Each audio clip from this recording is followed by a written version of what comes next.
All right, here we go. DJ Akademiks, welcome back to Vlad TV. Back in the building, man. Yeah, one of my favorite regular guests. Come on, man. Currently #1 on the Complex Hip Hop Media Power List. I try. Man, you succeed. I don't know if you saw the interview that me and Elliot did. Yeah. But when I said, you got the #1 slot, I said, well deserved. Yeah. Yeah. Something that it's going to sound a little corny and cliche to a lot of people, but, I always tell people, like, whether you like me or hate me, I'm only here because of passion and also a lot of very calculated moves and following people who came before me like yourself. And, you don't get to this position without a lot of passion. You got to really care. I remember, being in high school, listening to the radio and these voices and coming through a box. And I was like, man, how could I be that? I remember going to college and driving every day, to Rutgers University in New Brunswick.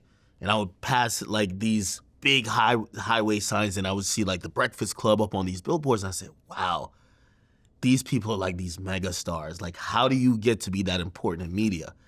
And, I was starting to build what I have now. And I was just like, I don't know how I'm going to get there, but I'm going to just keep working, like I always adopted like that philosophy, hard work beats talent when talent don't work hard. So, it's still a surreal thing, even seeing anyone acknowledge me as #1 because, competitively, I feel like we're all in this space competing. I felt like, I think I'm the guy for a minute, but then this is like probably the least turbulent time of my whole media career because I'm actually seeing my peers. I used to go so hard trying to get even recognition, and I see like my peers saying, nah, he did it.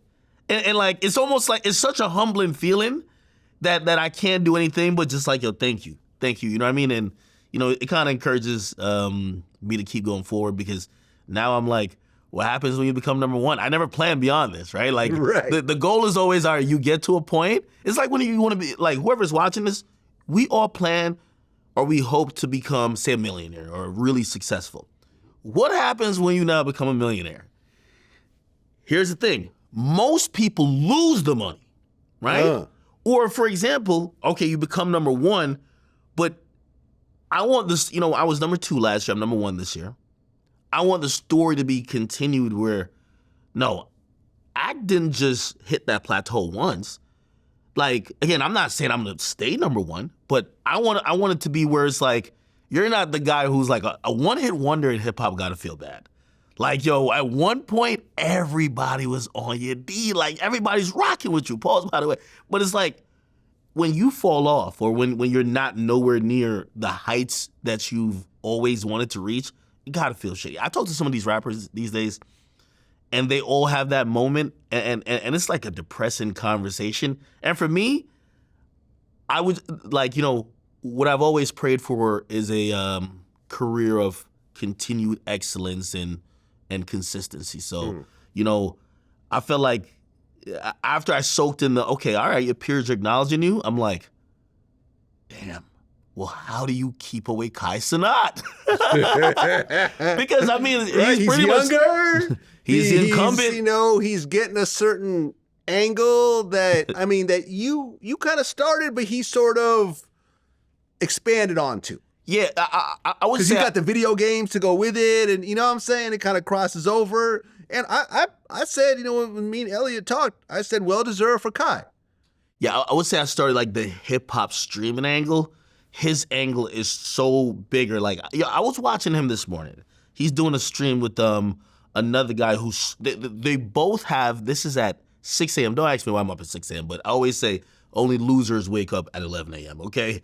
If you wake up in the afternoon, you're a loser, okay? Unless you have a night job. But most people, entrepreneurs, you're gonna get up as soon as you can. You want to get an early jump on the competition. You want to plan out your day, send those emails. That's me pretty much every day.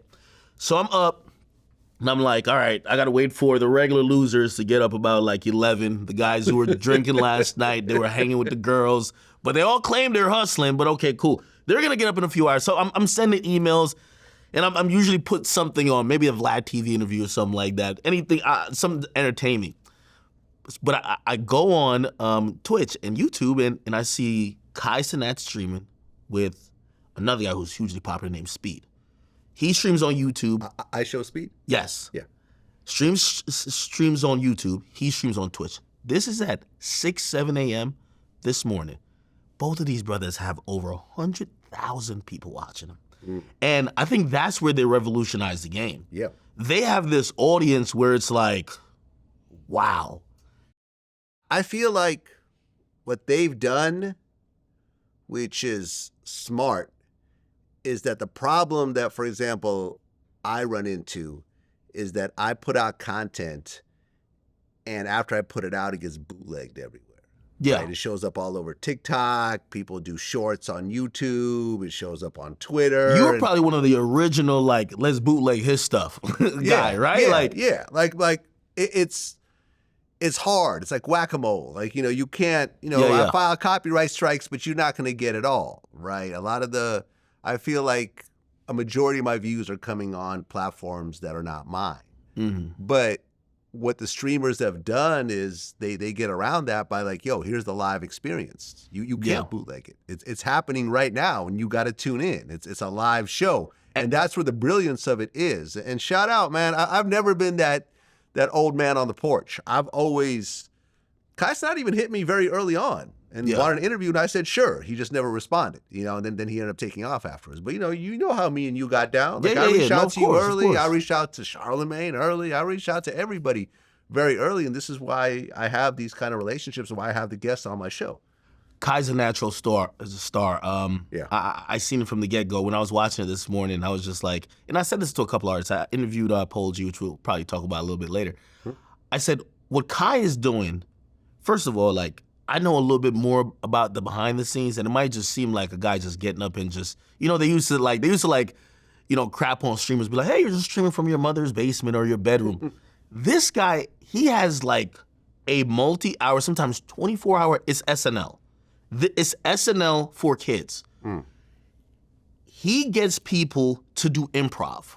They walk into his room, and whether they're dancing, reacting, he gets them to basically adopt to his character. It's not about necessarily what he asks, right? It's not about what he asks, right? Like it's the vibe. Yeah.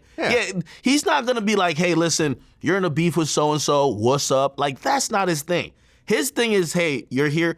Yo, he had Nicki, and some people get at Nicki for sometimes doing things or being unlikable or coming across her. Nicki was so fun in that. When I seen Kevin Hart brought back a youthful exuberance, saying 24 hours, he was like the coolest uncle on the block. He was down with everything. Yo, let's do some dance, some pranks. Again, what he's done, and I've told him, I said, you revolutionized streaming, because I stream, but the way how I stream is like solo. Yeah. And it's not about just being solo. It's like I do like almost like a hip hop show. Yeah. But I'm still like, hey, I'm the orator, I'm the broadcaster, and people are listening. He is like so all over the place. Like, the guy was streaming from a U-Haul truck. So like, yeah, Ice Spice show up. You get what I'm saying? So it's like, what I've realized, and I give a lot of credit to you with this, is that, I remember early on when people, and I think that's when we all became cool, me, you, and Adam, and we realized we're the new BT, VH1, and MTV. And I think from there on out, nobody really looked at newer media and just instantly like, I don't get it, so it's whack. Because I don't think no one's really hated on Kai like that, but the reason why is because of platforms like us. Like, I think we were the first iterations of independent media who were doing it different, who weren't a radio station, not a traditional magazine. We're not Pitchfork, even though I would say they're not hip hop, but like, or like a Double XL magazine, or like none of that. And it was just like, hey, what these guys are doing is some new stuff that is really changing the game. And when I see what Kai's doing, it's like, hey, the only conversation we can have is how much is hip hop versus how much is what he's doing. It has hip hop elements, right? Yeah. Like, I think what I do, like, I try to super focus on hip hop. Your interviews, for the most part, are always, pulling at elements within the story of hip hop. Yeah. Right? And with him, he's a kid that loves hip hop. and he's having the experience of a kid just, you know, growing up, and hip hop is a part of it, and he showcases and highlights the best part of it. I think he's amazing, honestly. I agree. And shout out to Lil Bibby, because I remember years ago, he said, man, I think I want to sign some streamers. And I'm like, huh? Lo and behold, years later, he was onto something. Yeah. He was onto something. Lil Bibby doesn't get the props he gets for being a brilliant business person. From Juice WRLD to, what's that white kid's name that he signed? Kid Leroy. Yeah. Kid Leroy is like... Well, he's from... The thing with Bibby is that, you know, I've always said, Bibby, I don't even know how old he is, but like Bibby's one of those guys, he definitely came from the Chicago era, but he got like this old soul. Yeah, he's 30. But he got an old soul in terms of, he's not a guy who's thirsty for the camera anymore. Like, no, not at all. Yeah, he doesn't even rap anymore. Exactly. Yeah, but look, he's richer than all the rappers now. He's a businessman, but does he have his finger on the pulse of the culture? Absolutely. Absolutely. Years ago, I think people were starting to realize it. That, hey, I can't remember exactly when it started, but I know it helped Logic a lot, and I forgot who else it helped. It also helped Juice WRLD too, where a lot of these streamers were like just playing these guys' music. Yeah. And I remember Twitch came to us, and you know, I had to deal with Twitch at one time, and it was a music deal. And they basically were saying, hey, listen, so we're in this negotiation with like UMG. So you guys playing music, because I stream on Twitch. I do like a 30-minute segment, and it's music. I remember Twitch was basically saying, well, you know, the labels are kind of saying, because also I used to do it on Thursdays, right before the new music comes out, and sometimes I'm getting exclusives. And they didn't know how to treat it then. And I think the music business was thinking, well, if this guy has like 20,000 people watching him, and he plays our new song, that's 20,000 streams we just missed out on. Right. Made sense, except they finally realized you don't F it up.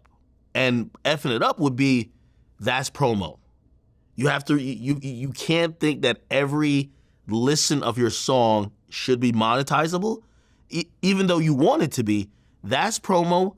He just introduced your song, to 20,000 people. Well, didn't you say recently that UMG admitted that the streaming numbers haven't grown in years? Yes. Well, this is over time now, and yeah, that was actually shocking when I read it. I said, "Damn, is that true?" So does that mean that we've capped off the audience? Yeah. So here's the thing, right? And that's a little bit different than like streaming, as I'm talking about, because these days, I would make a good argument that a Sexy Red doesn't have more people listening to her music at one time than if Kai Cenat gets on stream. When Kai Cenat gets on stream, it's 120,000 people active at that moment. Yeah. If we get a slice in time, right, of who's listening to Sexy Red's music in a span of an hour compared to, it's probably not. So again, I think there's always audience for consumption. I think what people realize is that DSPs aren't getting it anymore. Like DSPs, they used to wield a crazy amount of power because they solved the issue of piracy. Yeah. Hey, you guys can't sell it. They're stealing it. Peer-to-peer sharing. How about we'll get a deal with you and you get a cut of our subscription that we're going to have everybody subscribe. They're now admitting that they've hit a saturation point, basically saying, we've signed up about everybody who's going to pay. Yeah, and the money's not great for the artist either, so there's a little bit of a stagnation. This is why I never bought Spotify stock. I believe they're still in the hole. They're still in the red. Oh, hey, never tell you my story on the Spotify stock? No, what happened? Oh my God. All right. I'll give you the full version off of here, but I'll give a little bit tidbit here. So I get signed to Spotify 2021. This is after Joe Budden. Yeah, I remember. Joe Budden leaves. And no, I was wrong. They actually are profitable, but their stock price is very high compared to their profitability. I'm going to explain it to you. So they're barely profitable. Okay, I'm going to explain it to you, Vlad. Vlad, my story's going to make so much sense. Okay, so I get signed. I sign a very lucrative deal. Let's just say that. I take about 70%, maybe 60 to 70% of what they would pay me in the first year. Gladly, if you've been doing this long enough, you're not spending paycheck to paycheck. So when you're getting new money, you're kind of like whatever. You know, there's a rapper who said, yo, I'm still spending money from some days. Like I'm still spending money from the complex days. You get what I'm saying? So I get this money and I'm like, all right. And this is the era of, Joe had just left. This is the era of ownership, right? All right, cool. Now, number one, I own my show, but it's just like, people were big on you want to own part of the company. So I was like, you know what? They're giving me this good compensation. I can't really knock it. I'm going to just take about 70% of what they're going to pay me the first year. I'm going to buy Spotify stock. And I did. How did that work out? Now, that was around 2021.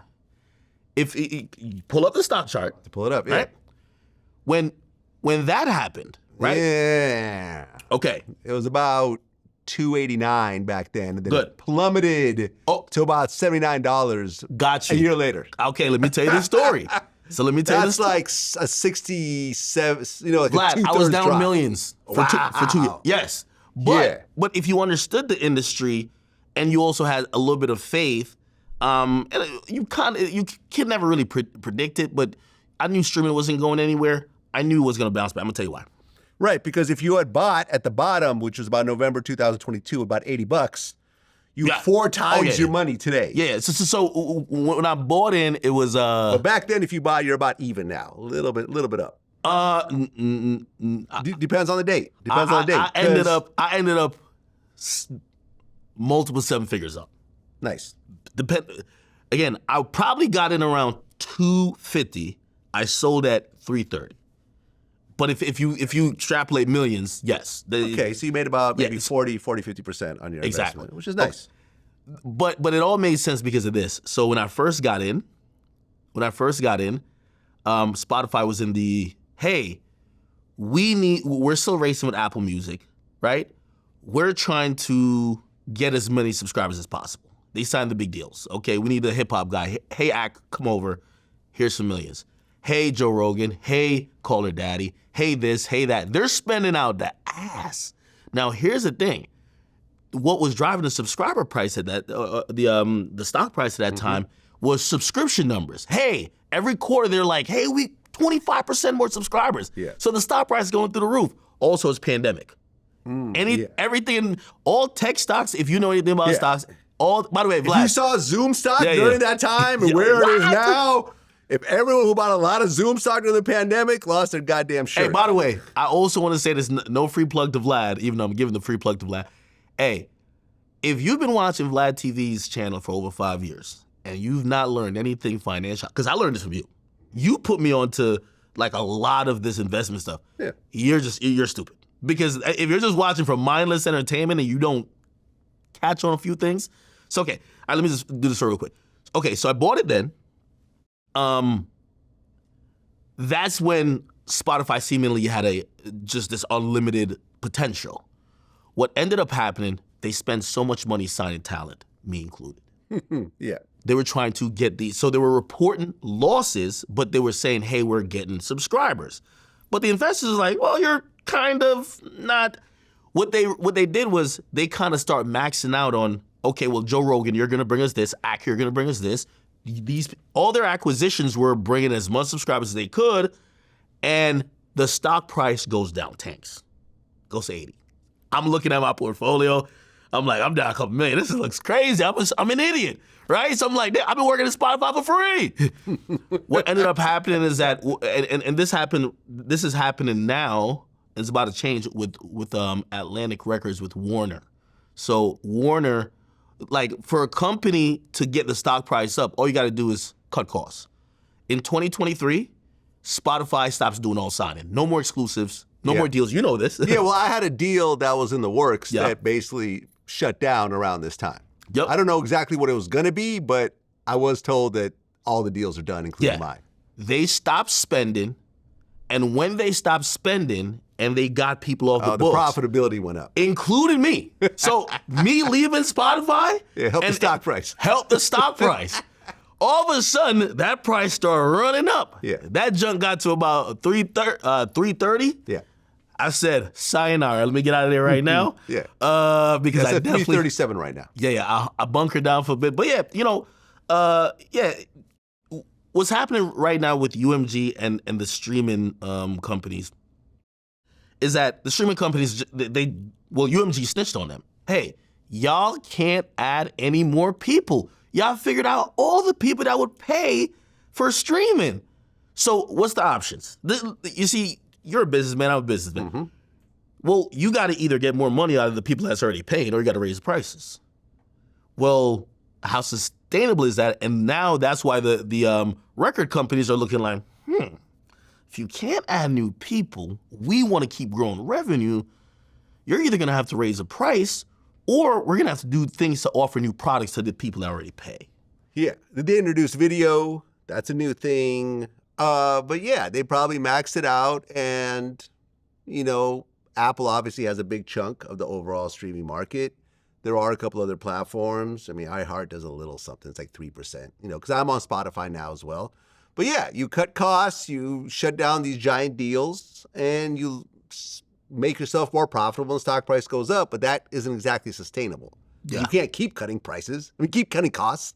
You know what I'm saying? You have to keep raising prices, which will alienate some people. So yeah, me personally, I'm not putting any money into Spotify because their price to earning ratio right now is 135, which is insane. It would take you 135 years to earn the money back that you've invested in it right now. Yeah, I think now is an interesting time, and this is why I've predicted another big fight between the record labels and streaming companies. I agree. They're, again, both, no one wants to, you know, in business, it's all about growth. It's never about staying stagnant. So when the record labels start looking over like, we not growing?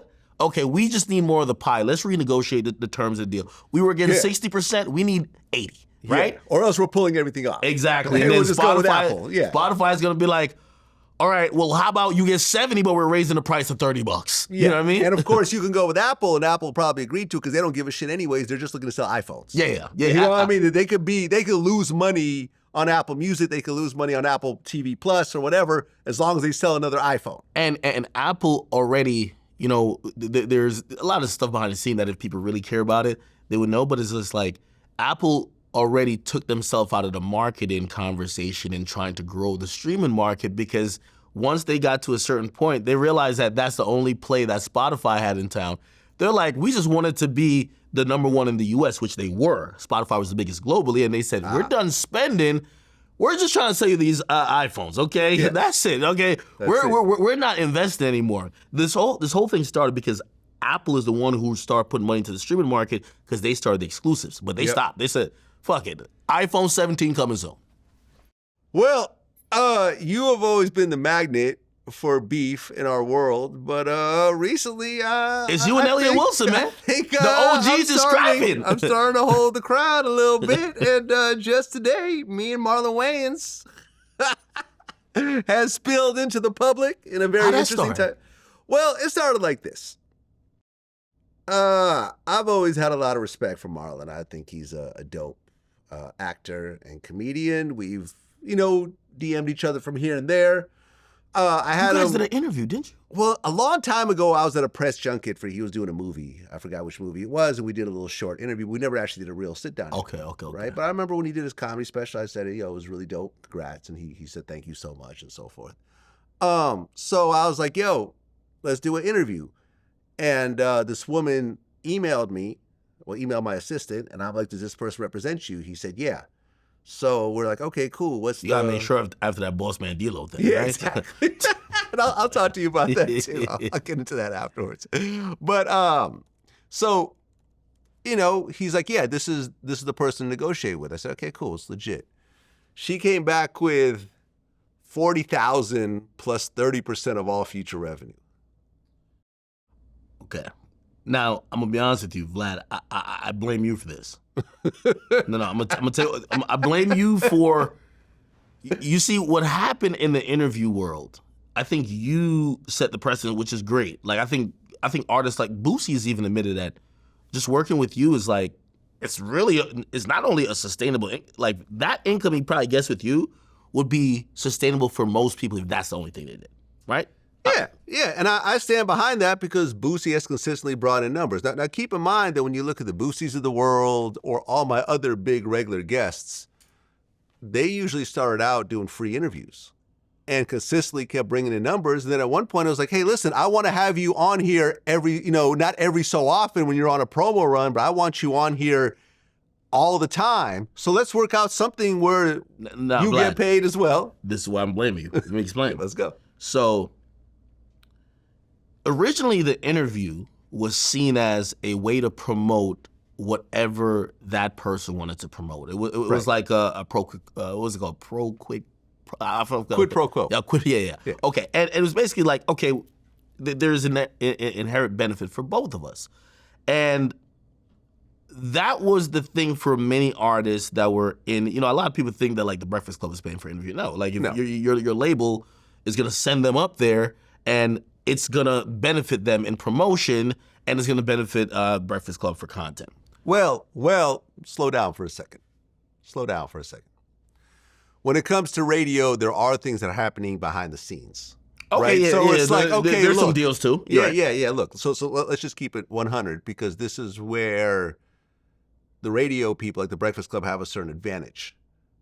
Because when you're under the iHeart umbrella, there are deals being made behind the scenes of like, listen, we'll spin your record 20 times. This is our biggest show. Send your artist to do this show, and we'll get this record played on all of our stations across the country. There may not be any writing behind it, but there's an understanding behind it. So they are getting paid in a certain type of way. It's just not a cash transaction. Okay. Am I right? No, you're 100% right. Exactly. But it still doesn't deter me from my point. And again, I'm blaming Vlad for this. This is how you fucked the game up. Because, okay, yes, there's this exchange, whether, explicitly or implicitly, but here's what happens once people heard, oh, Vlad is giving a check. Now people start to think of the interview as a business, except, you see, with radio or, for example, Marlon Wayans, if he's thinking about, oh, they need you to go do a film, he could clearly, him and his agent could clearly figure out revenues. Okay, this is probably gonna gross 10 mil. Yeah. I should get paid X, X, and X. Yeah, 1 mil, let's say. Exactly, right? It makes sense to them. They don't know, and this is the thing about YouTube interviews, they don't really realize that you're not getting paid via your cachet. These guys get paid via their star power. Yeah. Hey, I'm Marlon Wayans. When I walk in the room, my agent knows I demand this. Right. No, that doesn't help you at all, right? No, it really comes down to your history. If you had done other interviews, it comes down to the history. And what I had pointed out during some of our conversations, and even publicly, was that when you look at all his recent interviews, they make between 100,000 to 300,000 views. It's not dollars, it's views. Yeah. Which is maybe a couple $1,000s at best. You know what I mean?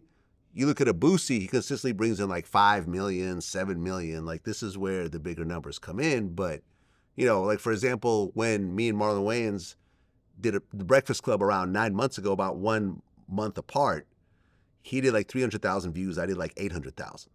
I did like more than double his views. So I understand what it is. And, and that's where some of the confusion comes in, and we had a conversation about that, and he wasn't really open to that type of conversation. So he's from a different world, though. He's from a different world, and listen, I was like, fuck it. I decided to jump out the window, and I started talking about these negotiations in my interviews. So whatever comes my way, I'm cool with it.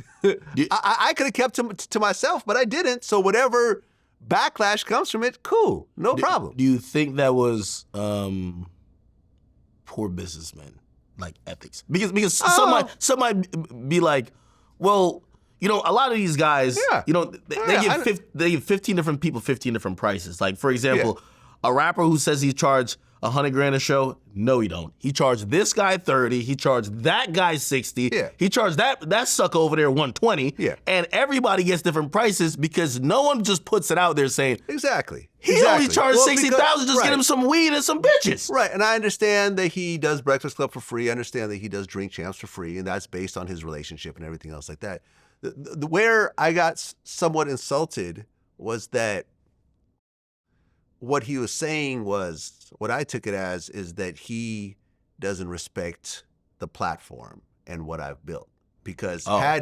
he had some level of respect for it, he would say, okay, cool. So I respect what you, because the first thing I said was when I got that $40,000 price, the first thing I DM'd him before we actually started talking, and this could have really kind of been the end of it, was that, listen, I would rather you just say you don't fuck with me rather than give me this insane price. Maybe and that's cool. Maybe he thought that was the market. Well, no, and I tried to explain that to him later on, but I was like, just say you don't fuck with me, and that's cool. Like, not everyone fucks with me. You know, if I don't fuck with you, I'm gonna give you some insane ass price, and it's like, okay, I really don't want to do it, but if you gives me $1 million, then sure, I'll do it. Like, you know what I mean? Well, you know, me and you, there's no money that changes hands. We respect each other's platforms and what we've done. I did hear you talk about this. You were definitely wrong about the Shannon Sharpe thing, though. 100%. I was wrong? Yes. Really? So he's made millions off that Cat Williams interview? Facts. Really? Explain. How so? If I'm wrong, I'm wrong. I want to know how I'm wrong. Okay, so... Clearly I'm monetizing wrong if he's able to, pull that off. So off of a 3-hour interview, there's about 60 to 70 million views, right? You could look up the main interview. Mm-hmm. Yeah. There is also 40 to 50 million of those other parts. There's one clip that is part of the first interview, but they dropped that. It's like, hey, he's going in on Steve Harvey, 10 million, right? These are like half an hour to an hour. Just like a 3-hour interview, you monetize for 60 million views. That, you're definitely, let me see. You're definitely pushing over 500,000, close to, and it depends too. YouTube doesn't work the same for everybody as well. That's from anywhere from at least 500,000 on the low end, all the way to like 1.2, could be 1.5. I wouldn't say 1.5, but that, again, interviews can be monetized differently, but also, like, I've argued with people about Mr. Beast. I'm not seeing those numbers that you're talking about. The main interview got 73 million. There is that's $1 million, lad. That's 73 million is not $1 million on a 3-hour interview, lad. Yes, it is 100%.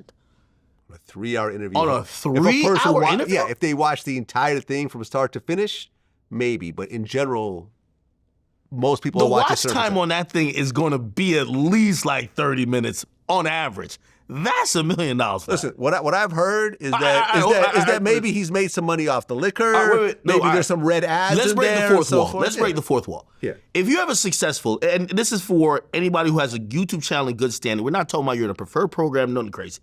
If you have a YouTube channel in good standing and you have a 3-hour interview with a good watch time that went viral in the culture that a lot of people are going to watch. Not only that, by the way, if you have that type of interview, you 100% through your network has something called Content ID, which means anybody else who uses those clips, they get flagged. How do I know? I can't watch it on stream anymore. They cut my stream. Yeah. You know, I flag all my stuff. Yeah. Okay. So what that happens is that we have to count views that we're not seeing on the main channel. But let's just only think about the main channel. On the low end, you're gonna get like about 1,000, a million streams, or 1 million views. It's gonna be like about $4,000, $5,000. Okay, we're talking about all monetizable. We're not talking about the shit turned green lit. We're talking about it from the jump that's been lit. So on the low end, 4,000 to 5,000. On a good, because now when YouTube picks up something that's now trending, they give it and start hitting it with different ads. You're not getting that 4,000, 5,000 rate no more. You're getting around 8 to 9. Now, if you're Mr. Beast 100% gets 20,000, at least 4 million views. 100%. They're giving him top tier ads. He's getting the Pepsis. He's not getting, you ever watch our videos? You see some bullshit ad like, what the fuck is this? He's not getting that. He's getting the premiere stuff. So they're gonna pay him premiere numbers. So what I'm trying to say is that above the minimum is 4 to 5. I'm saying 10. So let's just work off of 10. So if there's 73 million views, right? Keep in mind, it's 3 hours. I think this is very magnanimous. So that's already, we're pushing there $750,000, right? So there's 10,000. Okay. Now add in the other 40 million views. That's like almost another I don't know if it's $500,000. 40 million. There's one clip that got 1.9, another clip did 1.9, one did 5.6, one did 8.9, and then it drops down to like 190,000 here, 720,000 there, and then that's pretty much They've it. repurposed and ate off this shit man, a lot. Listen. So hear what I'm saying. And listen, if I'm wrong, I'm wrong. You know, congrats to Shannon, man. I believe it's no way they earn less than $2 million, and it's all the way possible, depending on how the network has played it. By the way, this is another thing too. 100% they've made $1 million off of content ID. Facts. Yeah, you might not get a strike on it, but they're taking all the revenue from the channel because you're using. Okay, so all right, that's going to add up the millions. All right, so maybe we need to switch up because we just block everything. So maybe we just need to let other people run with it, and we'll just take their money. Well, they're going to do it for that type of interview. Yeah, for that. All right, fair enough. See, some places, like, if they're smart, you don't want to do it for everything. You do it for everything, people stop using content, right? They're going to be like, because I'm not going to make no money. They know that content is so fire, they have to use it. Okay. So it's like, all right, then I use other Shannon Sharp stuff. He don't take my money, but this one, I get it. It's Cat Williams. So I'm telling you, they ran it up. Okay, so wait, listen, hold on. Shannon, listen. If I made a mistake, my bad. Wait, hold on. My bad. I was looking at it a little bit differently. My bad. I'm trying to show you a possible now $5 to $10 million play. Yeah, no, listen, this has actually got me thinking because I remember one of the things that I learned from Trap Lord Ross that I never really did for years and years was that if a YouTube video goes yellow, you could actually try to fight it. And then if it doesn't turn green at that point, there's actually a second way to fight it. Yeah, you gotta have a rock out green. Yeah, and now that's why our views, this year haven't really grown, but our revenue has because we're monetizing better. Oh, yeah, no, of course. Yeah, so yeah, man, listen. And then here's the thing, too. Yeah. You see, and this is why I was shocked when you said that, too, because I would expect, like, the people that work for these big companies to say that. Because after you done bust down $5 million on YouTube, I'm bringing that junk to Facebook. I need 3 over there, too. Yeah. Facebook algorithms is sweet. It is sweet. So you're getting 3 over there. It's very temperamental, though, man. One wrong word in a Facebook video and everything will go down to 0. No, you're right. But think about it. This is the biggest interview we've seen in years. So you're going to get, you got to get $2 million over there. All right, I'll tell you. Snapchat, you got to get some over there. You know, TikTok is buzzing it down too. Right. I make Snapchat money also. All right, my bad. Shannon Sharp, I apologize. I'm telling you. I'm going to publicly say, Shannon Sharp, I apologize. I have underreported what I thought you made. So clearly, my man Akademiks has cleared it up for me. So yeah, you may have made that amount of money, and I wasn't hating. It was just from my point of view, I thought that the numbers was off based on what I was getting. A video that doesn't go that viral, you're not getting that. You're not getting that. But if you get one of those, like get one of those is like getting a hit song. Okay, fair enough. It's like not like us. You can't calculate the revenue just off YouTube. Fair enough. So yeah, man, with Marlon, I basically felt like he doesn't respect what my platform is.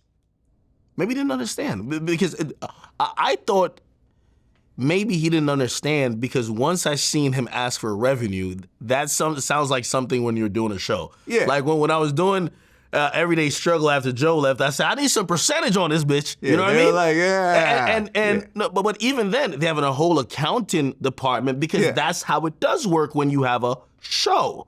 Hey, the star of the show gets to say, hey, I want this percent of the ads, and then I want this percent of the profit, of the revenue, whatever it is. That does happen when you have a show. Like who's a star of like I don't even know these TV shows, Brownish or Blackish or whatever these TV shows. Yeah, if you're that guy, like you get to, like I was watching Dexter, like, the guy who's the star for Dexter at a point, like I need percentage on the back end. No, I feel you. Listen. YouTube, we don't do that. We ain't doing that. YouTube don't, well, listen, had you just said, listen, I just want a percentage and I'll do it for free, then it could have been a conversation. We're not set up in terms of our back end to actually do that. My accounting department can't calculate that and send out checks every month and so forth. Yeah. But to ask for that, plus to ask for a huge amount that we would never make back, plus an extra 30% up on top of that is crazy. I tried to explain to him when we talked on the phone that it's the equivalent of me having him do a show in my comedy club and giving him $100. You know what I'm saying? And I would have had him. I would have explained it to him like this: hey, Marlon, listen, I know you come from a different world. This is my hustle. I'm a pro at this. Let me break it down to you. For me to pay you, let's not even get to the back end. We're just going to stick on the 40%. And here's 40,000. the thing. Oh, no, the 40,000. Yeah. If I give you 40,000, whether I make, this is me guesstimating, just like your upfront fee at a movie. Yeah. I'm thinking I'm going to make it back.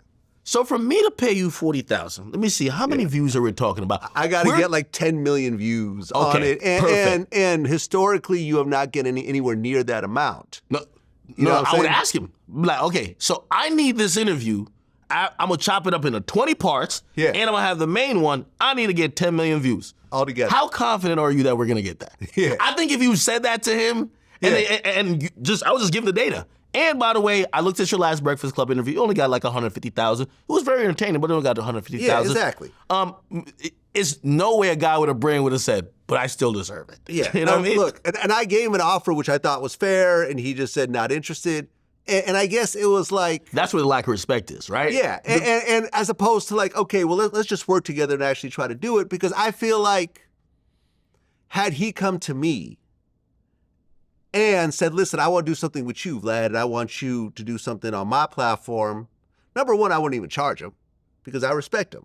But were I to charge him, I would say, look, I'll work with you and figure out something where you're not going to take a bath. You know, and I've worked with a lot of artists. I'm not going to say who they are because I don't want to start this whole process, but rappers that we both know, rappers that have been on your show, that say, hey, listen, I want this much. And I'm like, here's your interview here, here's your interview here, here's your interview here. Oh, well, but a month from now it might grow to that. Even if it grows to that, what you're asking, maybe I'll break even, but why would I do an interview that breaks even? Like you know what I'm saying? What kind of business would you do that breaks even? It's not business-like. Hey, like no one would do that. I'm not here to just tread water. I'm here to try to actually pay for the expenses, pay for your appearance fee, and pay my staff and make a profit at the end of the day. When I was watching him respond to you, and this might be the disrespect, if there was going to be disrespect, I felt like he was implicitly trying to communicate to you that, hey, Vlad, you're paying for culture and I'm culture. Okay. He's not thinking business-wise. You're right business-wise. Yeah. Hey, this makes no sense. Yeah, there's a lot of I'm a legend, I'm a king, I'm this, I'm that. You're paying for culture, and to have piece of this culture that I represent, that's a fair price for you.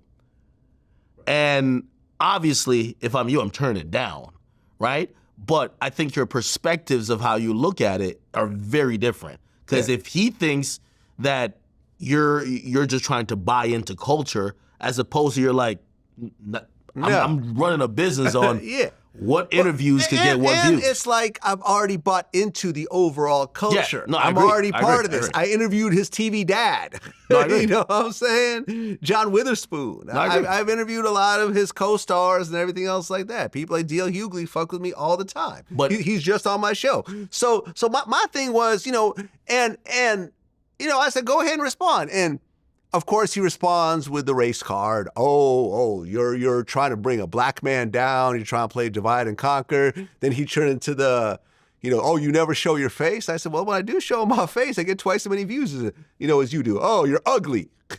You're ugly, and your beard looks like Ice Spice's ass crack hair or some shit. I'm like, listen, man. I don't know any straight men who call other men ugly. To me, that's a gay thing. And by the way, I like Marlon Wayans. I do like Marlon Wayans, but I realized, because I was reading the back and forth this morning, I was like, I think comedians are just better if they just do a video. Because like some of the jokes, it wasn't hitting in text. It wasn't hitting. I thought the Ice Spice thing was actually kind of funny. No, that is funny. That was funny. I actually, you know, I texted him. I said, yo, that shit was kind of funny. But he had put up like this picture of you like before you got your hair implant surgery. I was just like, nah, I think if you just say it. Like the thing about comedians is more delivery. They gotta say it, man. Yeah, he just hopped on camera. They gotta say it, man. And then to be honest, if he had did that, it's almost like maybe he should have showed up here and roast you live. Yeah, man. That'd been great. You could do that, man, and you never know. Maybe after all this, you know, we come to some sort of understanding or whatever It'll work else. out. You know, because listen, I start roasting him back. You know, I said, Marlon Wayans, I'm sorry you don't find me attractive. Fortunately for both of us, I'm heterosexual. Between your recent gay photo shoot and your claim to fame of dressing up as a woman, this would be the perfect time to come out of the closet. Oh, you think he was snapping back to his white chicks moments? You know the character in the White Chicks only like black men. Oh, is that what it is? Yeah.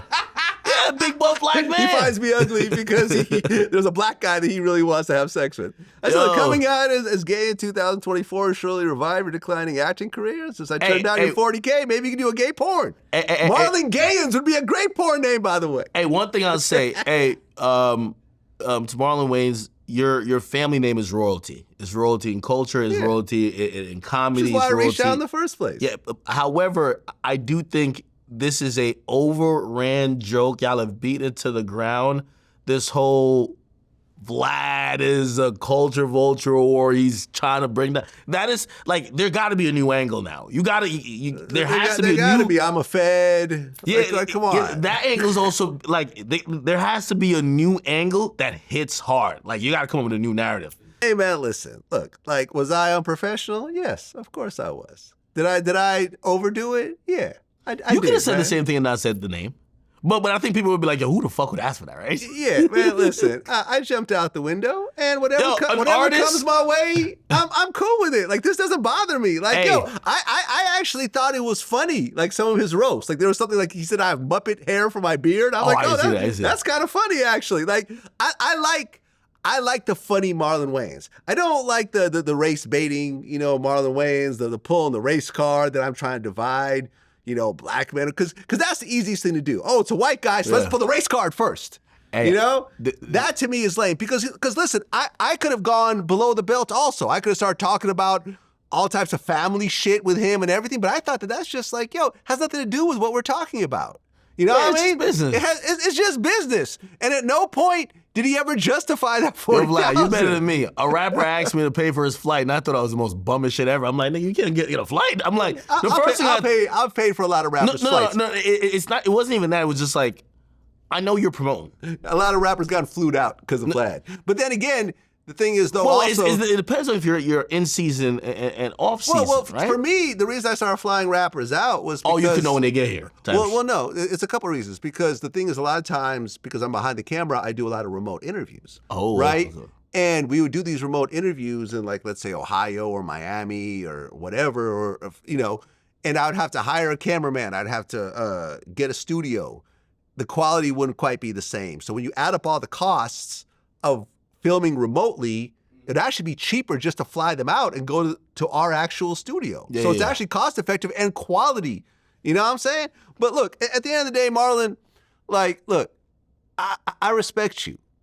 You know what I'm saying? Like, and I want everyone to hear this. Like, I actually respect you, and I'm actually a fan. And I would have hoped that you would respect me as well. And that's what it comes down to. And I think my feelings were hurt a little bit. And I think I probably overdid it by asking a whole bunch of people and so forth. But listen, I didn't put words in anyone's mouth. If anyone thought that I was wrong, they could have said it and I would have ran it. Right. Everyone thought that number was a little bit silly, but I just thought for a moment that, like, yo, bro, like, I've worked hard. Isn't silly. It isn't silly. If I'm thinking like him, I don't know the business, this is what happens. This is why most people in media, like I watch Charlamagne got hella bread. That nigga used to be on the radio talking about he drive a 98 like truck. Like, yeah, he was lying like it. Because rappers pocket watch too. Yeah. Like, as soon as, like, they heard that, Vlad got that Richard Millie? What? Because now, Vlad, you do, and I've loved this about your interviews now. Like, your input and your perspective is very much a part of the final product, right? You'll tell stories that involve yourself. You'll give a little piece of how you can relate. I put myself in the drama sometimes. Exactly. And I'm gonna be honest with you, I think they'll be like, yo, Vlad living good now, man. Vlad living good. They might be thinking, and this is what happens anytime, listen, when these rappers see this, they start saying, oh, did Act just post a Maybach and a Lambo? This motherfucker got it. Right, and listen, my money, a lot of the money actually came from investments, though. It came from taking the money from Vlad TV and putting it into stocks and so forth, and that's grown over time. Like, if I literally had been spending my money every year, I'd probably still be relatively broke. You know what I'm saying? But I actually invested the money. This Richard Mille that I'm wearing came from me trading in 3 other watches and kicking up some money. And the watches have all maintained their value, so I got all my money back. I didn't just go and just drop a huge bag for this.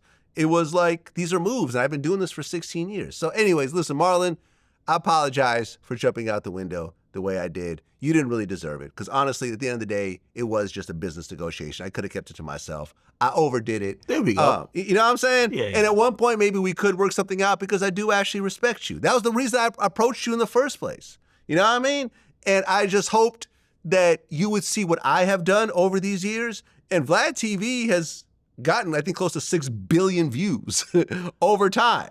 6 billion views. I just was hoping that you would respect my platform the same way you respect Drink Champs, the same way you respect Big Boy, the same way you respect Charlemagne. You know, maybe not exactly the same, because we don't have that type of relationship, but at least a certain level of respect of like, you know something, bro? Yeah, 40,000 is a little crazy. Let's just work out a number where you're not going to, you know, take a loss guaranteed to do it. But you know something? He doesn't owe me that. So my bad, Marlon. I apologize. You know what I'm saying? It's all good. Or maybe he's just spin back when he's dropping a movie and like he's red hot. And or there's something that he has a story to tell that maybe you're like, shit, I need the story here. Exactly, man. And listen, Marlon, bro, like at the end of the day, the only reason I even approach you is because I do respect you. And that's it. And I think most people just want to respect each other. You know? And I think it could have been handled a little bit differently. He could have handled it a little bit differently, and I could have handled it a little bit differently. But here we are, and it's all good. I'm not tripping. I'm the one that made it public, so whatever comes my way, whatever he says or what other people say, it's all good. It is all good. 50-50 or everybody on his side? I mean, you see it both ways, man. Of course, a lot of people are going to be on his side because he has a big following and, you know, there's the cancel Vlad. But then there's tons of people that are also like, bro, you're insane. Like, you're not 40,000 for what you're doing is, just, you know, is insane. Yeah. You know who's also fucking on the market too is like these other guys too. Like Charleston White now even saying, I get 15,000. I see FYBJ, man. He's like, yo, I get this amount. Everybody's like throwing out these figures like his booking fees. Yeah. And it's like, I've gotten a lot of money to do interviews on platforms sometimes. Yeah. You know what I'm saying? Like literally, like I remember I said, I'm not going to put it out there in terms of specifics, but I made, I think, 4 times as much doing an interview on someone else's platform than my biggest payday as a DJ. And that was going to Australia. You know what I mean? Like during my Rap Phenomenon days. Well, but just here's the thing though. I guess I was bringing that up because I hear certain people talk about that number like if that number isn't more, it fluctuates more than a rapper's price. A rapper's price to perform might be around the same number for a year or two because people want to hear those songs for a year or two. Sometimes these guys come out, something just happened, they're viral. Yeah. You're gonna get that paycheck maybe once or twice. Yeah, then you go back down to your legacy price again. Exactly. Yeah. You know, I think some of these guys are moving around as if, no, this is like a booking fee and I'm an artist. It's like, no. You're paying for the stories. If anybody's paying you to be on their platform, they're paying you for the exclusivity of the story. Who comes first pays first, right? And you should be very cognizant of that if you're treating it as a business. Otherwise, it's just going to be bad business. I could honestly say, and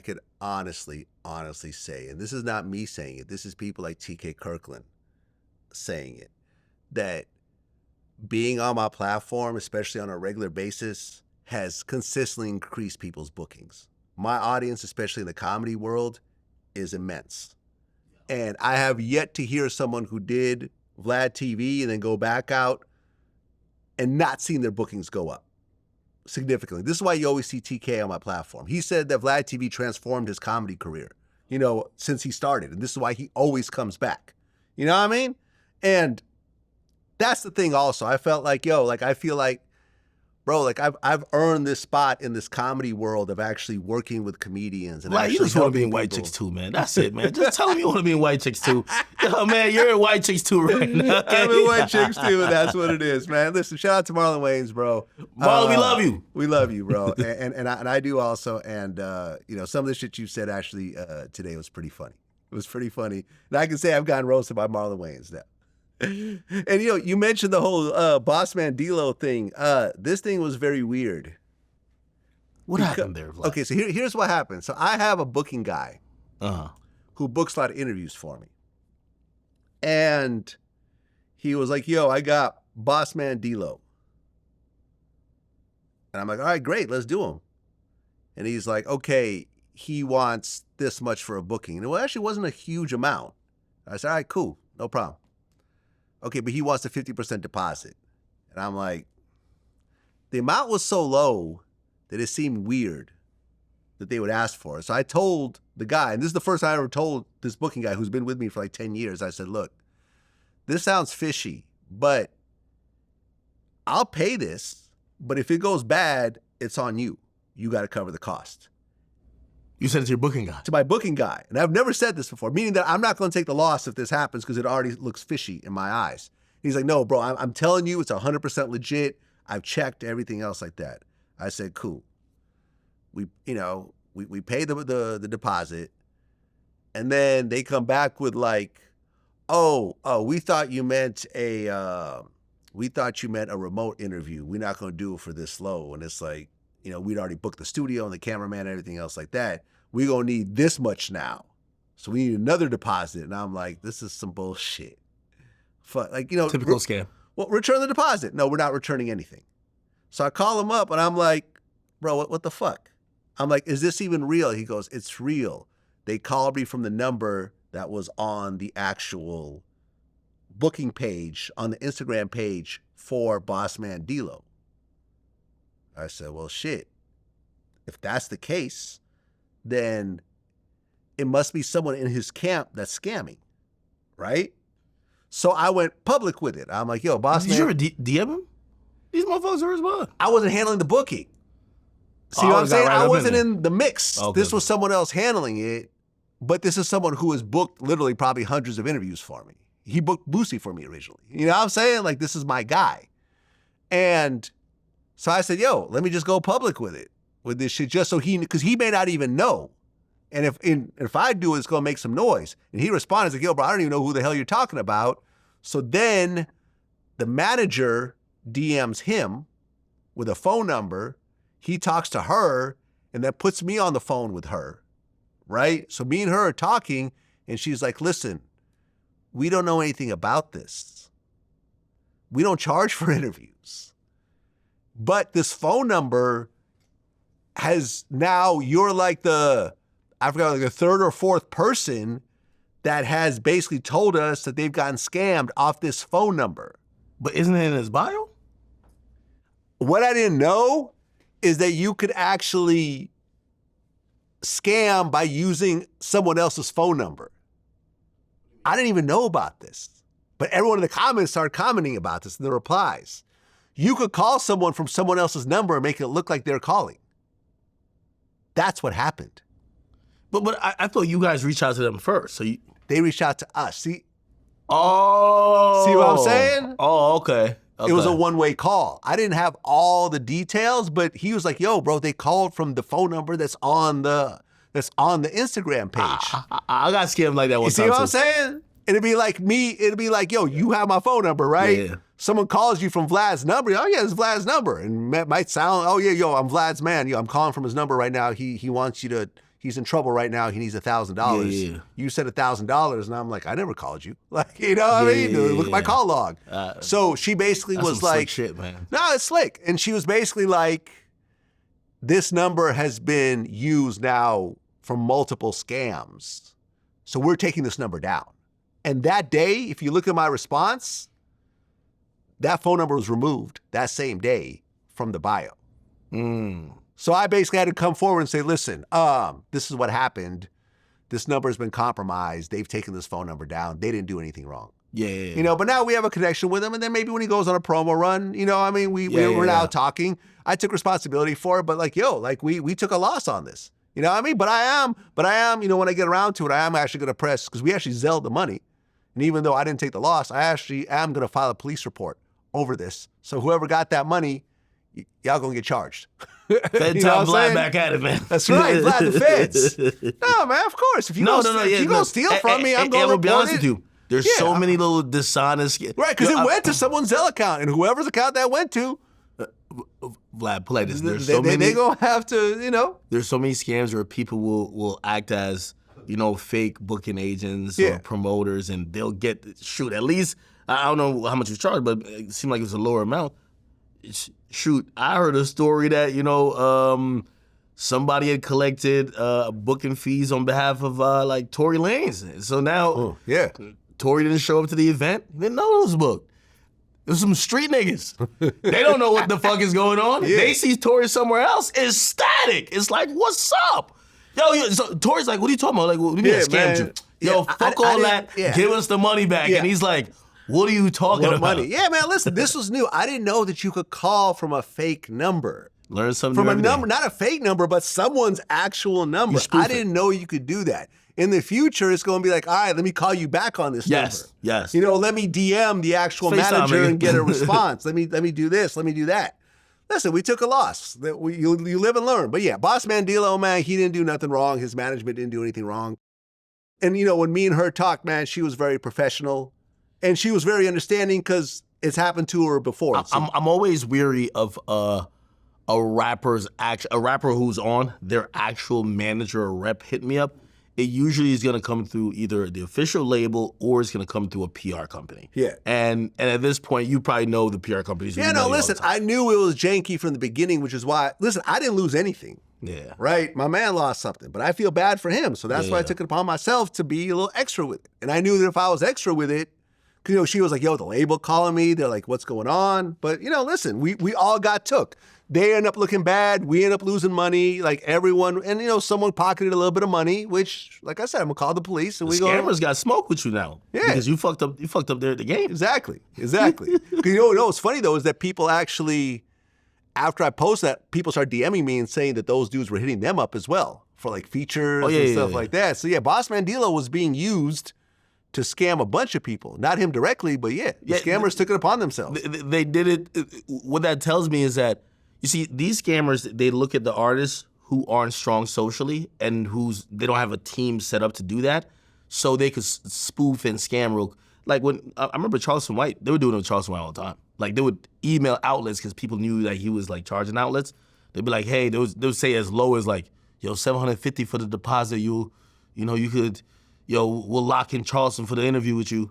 Like I remember after I got Charleston's number, like some motherfuckers like emailed me saying, hey, I work with Charleston. We want to lock in a second interview with you. Hey, he's kind of hot. You want to send over $1,000? And I'm like, why the fuck would I go through y'all when I just talk to him? Yeah, man. Scamming is a thing, man. Well, my last interview with you, I had brought up Polo G. Yeah. But I think you asked me about Polo G. I forgot how exactly this came about. I don't know if I brought it up. You asked me something. And I had talked about a situation where Polo had said something about me publicly that was disparaging. And I ran into him at a bank in Calabasas. So I asked to speak to him outside, and we had a conversation about it. It was a respectful conversation. Nobody punked anybody. You know what I'm saying? He was respectful to me. I was respectful to him. Yeah. We exchanged numbers. Life went on, and I had made some comments about all the stuff that he was, all the drama between his brother being charged for murder, and then robbing, annoying TV, to his mom shooting at his sister, to him being charged with a bunch of stuff. And I said, look, it just seems like he feels like with all the money and the fame that the rules don't apply to him anymore. I don't think I was disrespectful when I said that. So then he hit me right off the bat and was like, yo, give me your number. I'm like, you have my number. Here it is.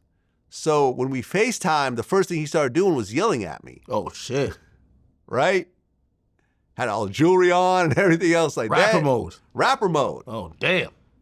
And I said, Polo. Like, what did he say? Like, bitch ass nigga, don't you talk? Like, what is he? I forgot what it was, but he started getting loud. Oh, okay. And I said, loud and disrespectful. Yeah. I said, Polo, you're going to talk to me disrespectfully, I'm going to hang up on you. And he continued to get loud. So I hung up on him. And this turned into a 2-day text back and forth with him. And a text thread beef. A text thread beef between us. I'm not going to post it. You know what I mean? But, he was like, yo, you going to hang up on me like a bitch? you a bitch for hanging up on me? And I'm like, you a bitch if you let a man disrespect you. You know what I mean? It kind of went back and forth, and I was like, bro, like, you're a rapper. You know what I mean? Like this whole tough guy image is not even what you're known for. You're the Martin and Gina guy. Like, you have a real fan base. Oh, you're probably getting tight with all that shit. Yeah. But it's true. That's his biggest song. No, you know what I mean? yeah, but hear what I'm saying. No rapper don't want to hear from Vlad, you not tough. No rapper. I'm telling you, Vlad. Okay, but it's the truth.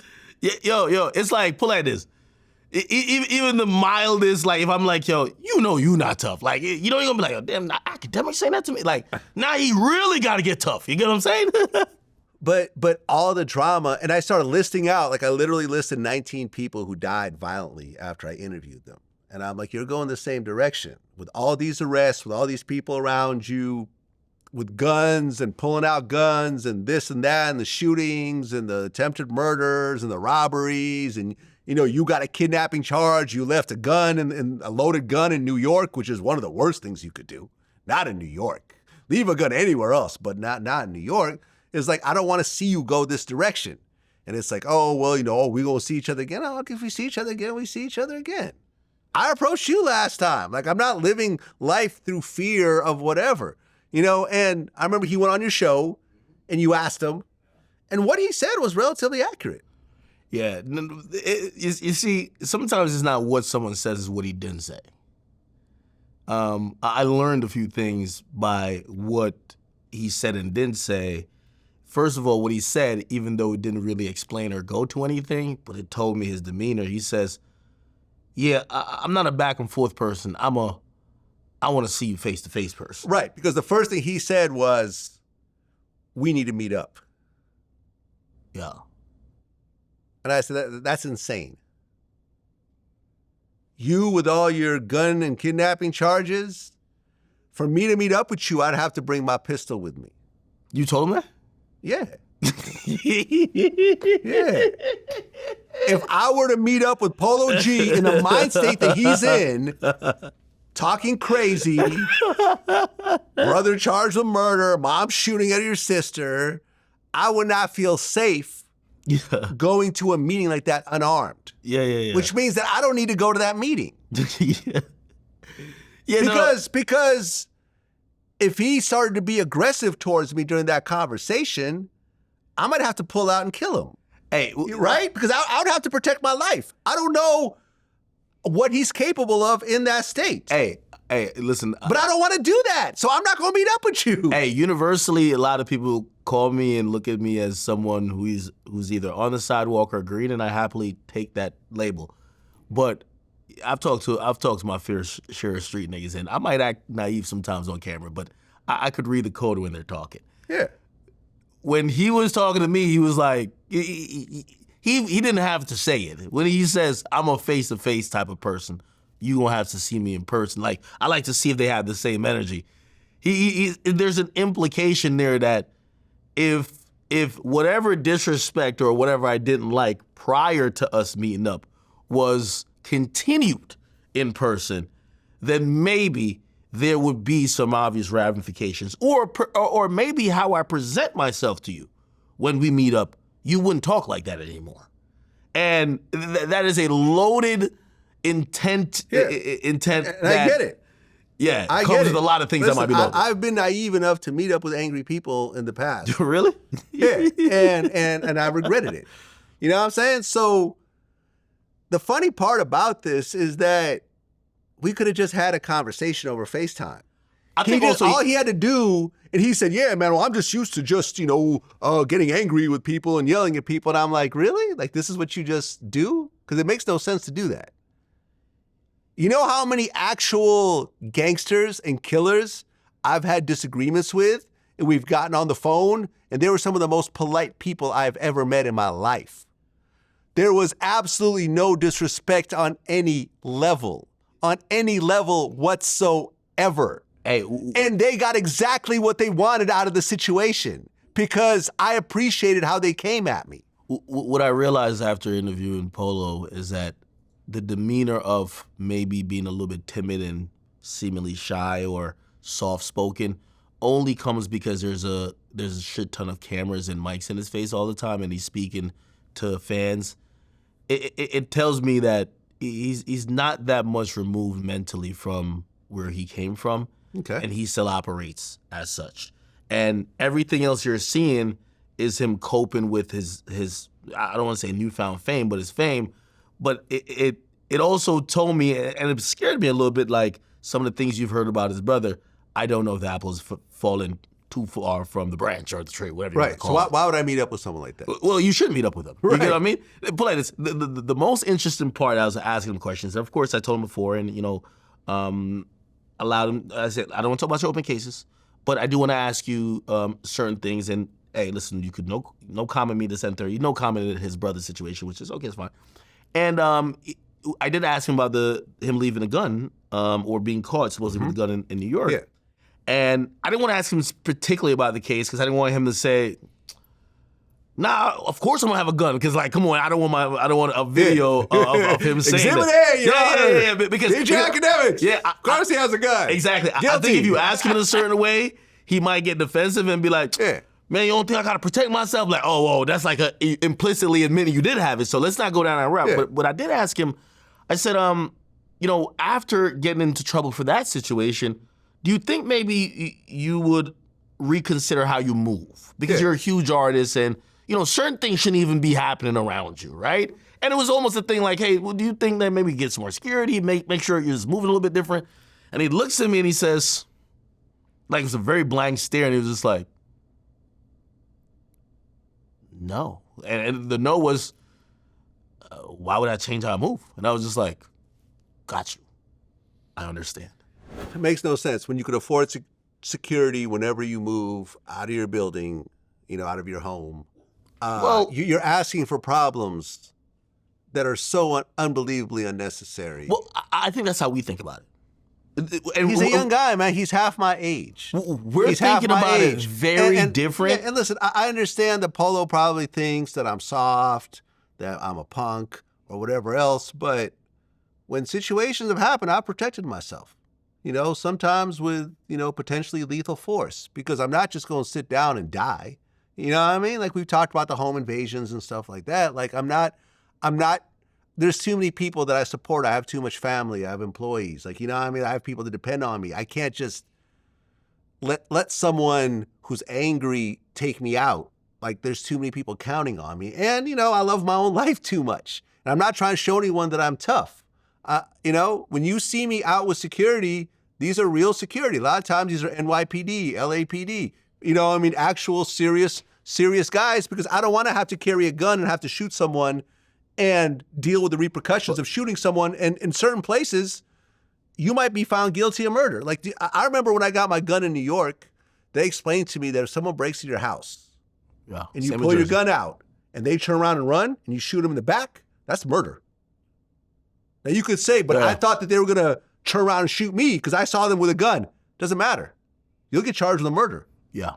And I don't want to have to deal with that. I'd rather have someone, my security person, deal with that and get on the stand and they deal with that themselves. I'd rather spend a few hundred, because security ain't that expensive. In my concealed carry class, my instructor says, which by the way, we watched this whole thing for how, because New Jersey had these new statutes of how he said, listen, if you ever pull that gun out, you better hope you're the only person that could potentially go to court. Meaning, you better kill that person. You better kill him. Like if you need to pull that gun out, you got to kill that person. And that's what I mean. Like, and that's like okay, Polo, I'll meet up with you. I'm gonna bring my gun with me. Yeah, like, New Jersey, Polo starts you getting get time loud. for Polo even starts threatening. getting loud with me, right? Polo lunges at me out of anger. I pull out and I kill him. I shoot him in the head. Because when I pull out, that's it. Now I've just killed Polo G. Over what? Because I want to show that I'm tough and I'm going to meet up with him because he challenged me to meet up? Like, it makes no sense. But I think this is what incites it, though. This is what, you see when rappers think about stuff? Rappers think about me and you like squares. Like, put like this. You see somebody like Meek Mill, right? Meek Mill doesn't think that we're law-abiding, legally carrying citizens who could protect themselves. They look at themselves like shark and we're prey. Yeah. Right? It's not the case. In every interaction, they look. So when you even say something like that, I guarantee if Polo's listening to this, he's like, yo, this guy's a goofy. Like he really think. Which here's the thing, you could get killed by anybody. Yeah. Right? And usually the person who's more in fear of their life is going to do the most to protect their life. Exactly. So but again, from my experience, rappers, they believe that the square, the law-abiding citizen, would never do anything to protect their life in the sense of using a weapon or anything like that. You get what I mean? So sometimes they look at that like, wait, are you trying to disrespect? Oh, you must think I'm soft if you think you could do that. It's like, no. Anybody could. If anybody who has a legal weapon, and if they have that weapon around and they feel in fear of their life, it could go any way. You know what I mean? I never meant to disrespect Polo. What I said was out of concern. And what I'm saying now is out of concern because I did one of his first interviews. He even told me how when he was locked up, he made a little note about things he wants to accomplish in life, and a Vlad TV interview was one of those. Like that touched me. You know what I mean? I was like, wow, like I'm flattered that this artist who's now a big artist, you know what I mean? And I told him, I'm like, because at one point he was like saying, yeah, blood. I'm like, blood? I'm like, hold on. Here's this tweet where you're saying GDK. Which to me is crazy as well. First it's gangster disciple killer. Now it's you're a blood. Like all this is counterproductive. Hey, all of it. Because when you die, everyone's going to be like, man, I wish someone would have told him different. I wish someone would have warned him. You know, and I'm telling him like, bro, 19 people, all of them black, all of them around your age have all died.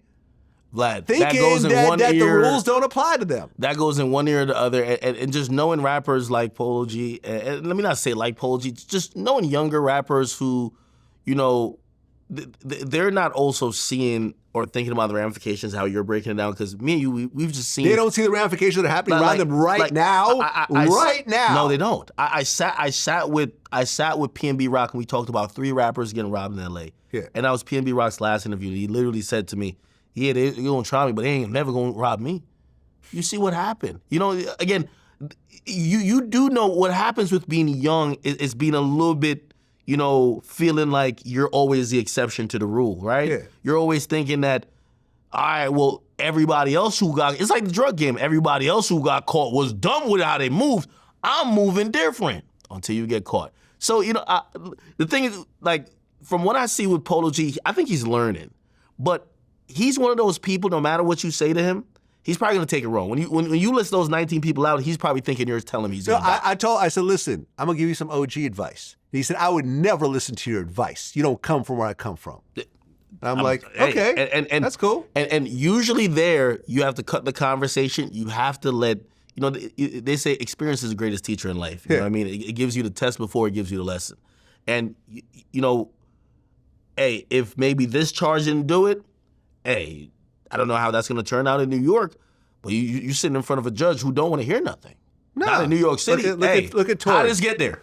Look at Tory, a guy that was infatuated with guns, a guy that loved to pull guns out. I remember Adam. There was a situation, and Tory starts arguing about who's going to carry the gun when they come outside. He's got gun tattoos. He pulled out a gun on Dax, I believe. You know what I'm saying? Do I think that Polo... I don't know if that was public.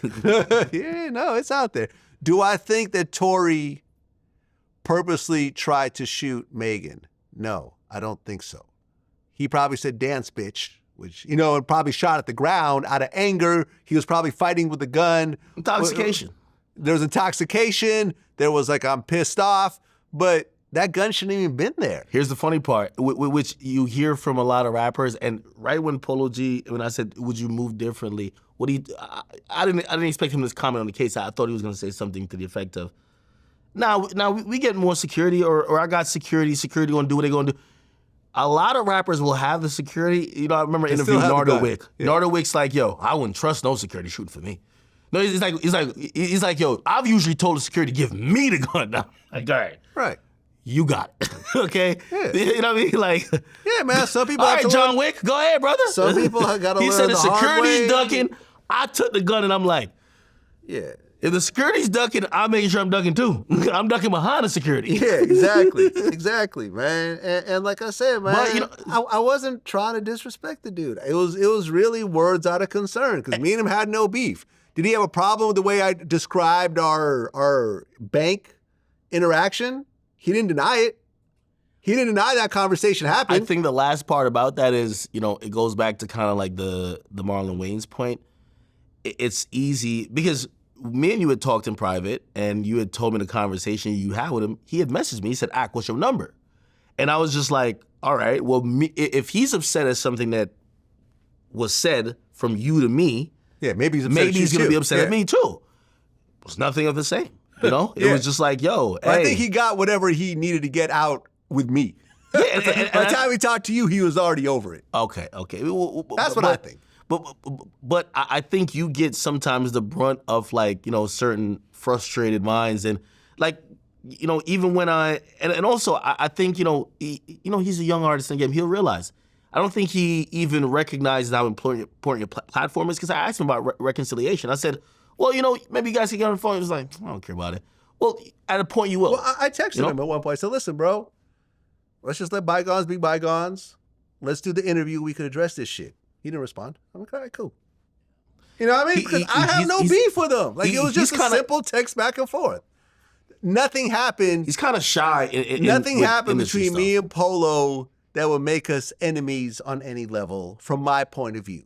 He may feel differently, and I hope he doesn't. Because really, there's real situations that could cause serious animosity. With us, wasn't nothing. I think he felt under attack. He's not that good with doing interviews still. Even, I'm telling you, I was interviewing him, and I know obviously, and he admitted, he said, I know you got to ask about certain stuff. But even when I asked about them, like, you know, certain people who are really good at media trained, they'll flip the question, they'll go somewhere else, they'll no comment it. Like, I could tell there was a little bit of uncomfortability. Also, like, you know, when you're interviewing an artist, and he was giving me the Vlad treatment, slightly, which is, hey, I'm in the interrogation room. I'm not saying nothing more than that because sometimes I'll just say something or open to a topic, and I expect them to say something that could bounce off. But you know when they hit you with the, I was here on Wednesday and I did not do anything, and they stop talking, and you're just like, okay, let me just try to keep this interview going. So, you know, I think he's just not there yet. But you know, I pray for him. He clearly, when he showed up to my studio, like he, I don't know where he's in that journey. I've seen a lot of Polo Gs before. Like the guys who really talented. He told me, he said, yo, I'm not leaving my family behind. He had no regret about, you know, maybe some of the family stuff being a distraction. You know, he kind of explained the family stuff also by saying, hey, listen, shit happens sometimes in a family. You just don't see it. And I'm like, hey, not gonna pry too much in that because those could be some other stuff going on. But I was like, you know what? I hope he figures it out. Like, for example, there's a lot of rappers who are gangsters, but also know how to work in this industry. Yeah. Like if you're too tough or if you're a gangster and that's who you truly are and you can't adopt to like this entertainment world, you got to stay on the block. You got to stay in the streets because you're going to have a persona that's welcoming to fans, that could do interviews, that could sell your product. That's your job. Or you have to be a mega star where you don't have to do interviews. Yeah. You can be like Young Thug. Like Young Thug was that for a while. Young Thug doesn't have to do interviews. Yeah. Kanye doesn't have to do interviews. Yeah. Jay-Z doesn't have to do interviews. Yeah. Well, if music... Polo G, I mean, technically doesn't really have to do interviews also, but the numbers may suffer. You know, I remember you talked about how his album, I think, did 27,000? Yeah, it did 100,000 less than the first time. Ooh, he had 100,000 drop, you know? And hey, if he did a Vlad TV, that might have, you know, gone up a little bit, especially with the drama involved in it. And I really try to, man, listen, most times I try to flip. Tariq Nasheed was just on my platform. Yeah. You know what I'm saying? Like, you and Tariq was rocking, I can see. Well, I was pissed off at Tariq because he stormed into my Tommy Sotomayor interview. For a while. And for 8 years or something, I was pissed off about that because I felt it was just, bro, I just had you on and now you storming this interview. I love when Tariq and you debate. Yeah. Because I disagree on everything. it's great content. We disagree on everything. It's great content. I'm getting my hair braided, listen to this shit. I'm like, this is great. Look, but I remember I saw him do an interview on another platform. He explained that he was like, yeah, the reason I showed up was because I had beef with this dude, Tommy, and Vlad had him on right after me, you know, to try to fan the flames of the beef. And I got on the phone with him. I said, I didn't even know about this beef. I said, I'm going to release the interview with Tommy, and you're going to watch it, and you'll see that I didn't even mention you. And in fact, I released the interview, I rewatched it. Tommy brought up Tariq a couple times, and I just changed the subject. I'm like, oh, okay, whatever. Anyways, next topic. Like I literally, and then he stormed in. And I'm like, I understand why you felt that way. Tommy's a little mad at you, I think. Oh, fuck Tommy. I don't care. Oh, you don't like Tommy? Nah. I think I was watching around that time certain things that happened with him, and I should have did some content with him. I didn't do it. I feel bad because I feel like he got a bad shape in that situation. I felt like Tommy is sort of like anti-black women, like, you know what I'm saying? Okay, so you're saying his view doesn't... I just don't like some of the views of what he's doing, and the interview was me trying to argue those views. You know what I'm saying? Then Tommy ended up recording our phone call and putting it out. Oh. Which is why I said forget it. Yeah. You know, the only reason I put it back out was because me and Tariq were coming back. And I said, look, if you want to beat this guy in the parking lot on his way out, that's your business. You know what I mean? I got nothing to do with that shit. That's on y'all. You know, I'm not going to encourage it, but I'm also, you know, that's between y'all. I like to have a policy, be like, yo, listen, I want nothing to happen in a square mile. No, I don't. But I'm saying that if you are so angry to the point, and Tommy's announcing this, because Tommy's like, oh, you set me up. I didn't set you up. You're announcing for a whole day that you're doing Vlad TV, you know? And Tariq had just done it. Credit to Tommy. Like, I think he handled that situation pretty okay. He didn't really back down. He kind of stood his ground to a certain degree. But I think, you know, he was, you know, you get at a point at a creator where you think that everybody's setting you up, and I think that's what he thought. He was like, yo, Vlad set me up. I didn't set him up. I don't set anybody up. I would never set someone up because it's a liability for me. And it's not my style. You've since switched up. Have I ever set anybody up? No, you've since switched up, like how you even break it. Yeah, no, we have different types of security now. All the doors, because the doors were unlocked. You know what I'm saying? We were really very lackadaisical during that part. He just walked in like it was he like just literally stormed in. I'm like, what the fuck? WWW. What the fuck? And what I said was like, look, bro, like, why don't you come on my platform? We'll talk it out like men. He's like, cool. Because our back and forths never included back below in the day, belt. Back in the day, if you know how you operate now, I guarantee if you would say, hey, listen, all right, both you gentlemen cut it out. I'll let you guys do a debate. That might be more intriguing more than you guys getting at me. I'll have a moderator. It was such a shock. I didn't really know how to. I didn't even want to put the video out. That was the whole thing. The videos that came out was Tariq filming himself. Yeah. And I was pissed off about that. You see what I'm saying? So yeah, man, listen, it was one of those things where it's like me and him got on the phone, and it was actually like, it was cool right from the jump. And I said my piece. He said his piece. He knew that what I said was true. I was able to back it up. He came in, did a cool interview, was able to promote his project. You know what I mean? We did some back and forth, but at no point did it get disrespectful, and it was all good. I've interviewed Tariq. It's super hilarious. I think he's a smart guy. Yeah, I don't agree with a lot of his. You know, I push back on a lot of his, you know, foundational Black American. You know. That was the thing with our interview. That was the thing. I'm a tether. Like I'm the Jamaican tether. Right. The way I remember I brought this up with D.L. Hughley. He said, trying to separate Black Americans, foundational Black Americans, and Black immigrants or Black people from other countries is like peeing in the pool and expecting not everyone to get pee on them. Like, you know, it makes no sense. We're all in the same pool. Yeah, I don't, you know, I look at Tariq's stuff as more entertainment, even though I think he tries to make it more of a movement with the FBA thing. I laugh at it. Like, some people, like, I know if they've tried to engage him and they're like really offended, like, what do you mean I'm not, like, yo, if you've watched Tariq over the years, he always has an angle. And it's an angle that you could tell that he's a shrewd guy. He kind of figures out how to make it, like, you know, like down pack and whatever. So he's figured out his niche, man, and he's done well with it. He pulled up in the Bentley. I was happy to see that. Oh, word? Yeah, man. Shout out to Tariq, man. And I love when some beef like that turns into dope. I want to see what Dr. Umar pulling up in. I don't know. I didn't got do a one Rolls time. Royce. You interviewed him? Long time ago, yeah. Yo, he's one guy who, like, I swear I think he's stuck in character. There's no way. I gotta hang out with Dr. Umar like on a Sunday and we watch like some football games. And if he's like that the entire time, like, you got it, bro. Yeah, and by the way, as soon as I see him, I just see like he does like the people's eyebrow and he's just like, yo, he's like, yo, is that a snow bunny? Like, I just hear him talking. Look, and I don't believe that Kamala Harris offered to pay him $10,000 to do an interview. Really? Yeah, you believe that? No, oh yeah, I believe that. What? Not Kamala Harris, or except for Kamala, whatever you say her name. Definitely. You think that Kamala Harris, her team, absolutely officially offered him $10,000 to do an interview? See, this is where we get like the degrees of separation. For example, like the Kai Cenat thing. Kamala did not invite or did not say, Kai, can I come to your bedroom to do a stream? Absolutely not. These campaigns work with like, I just learned. Yeah, well, is it some group that has some loose affiliation? No, official. Vlad, all right, let me put everybody up on game. Hold on, let me put everybody up on game. Because they've offered me money for like, oh, could you post this? And Kamala Harris offered you money to post.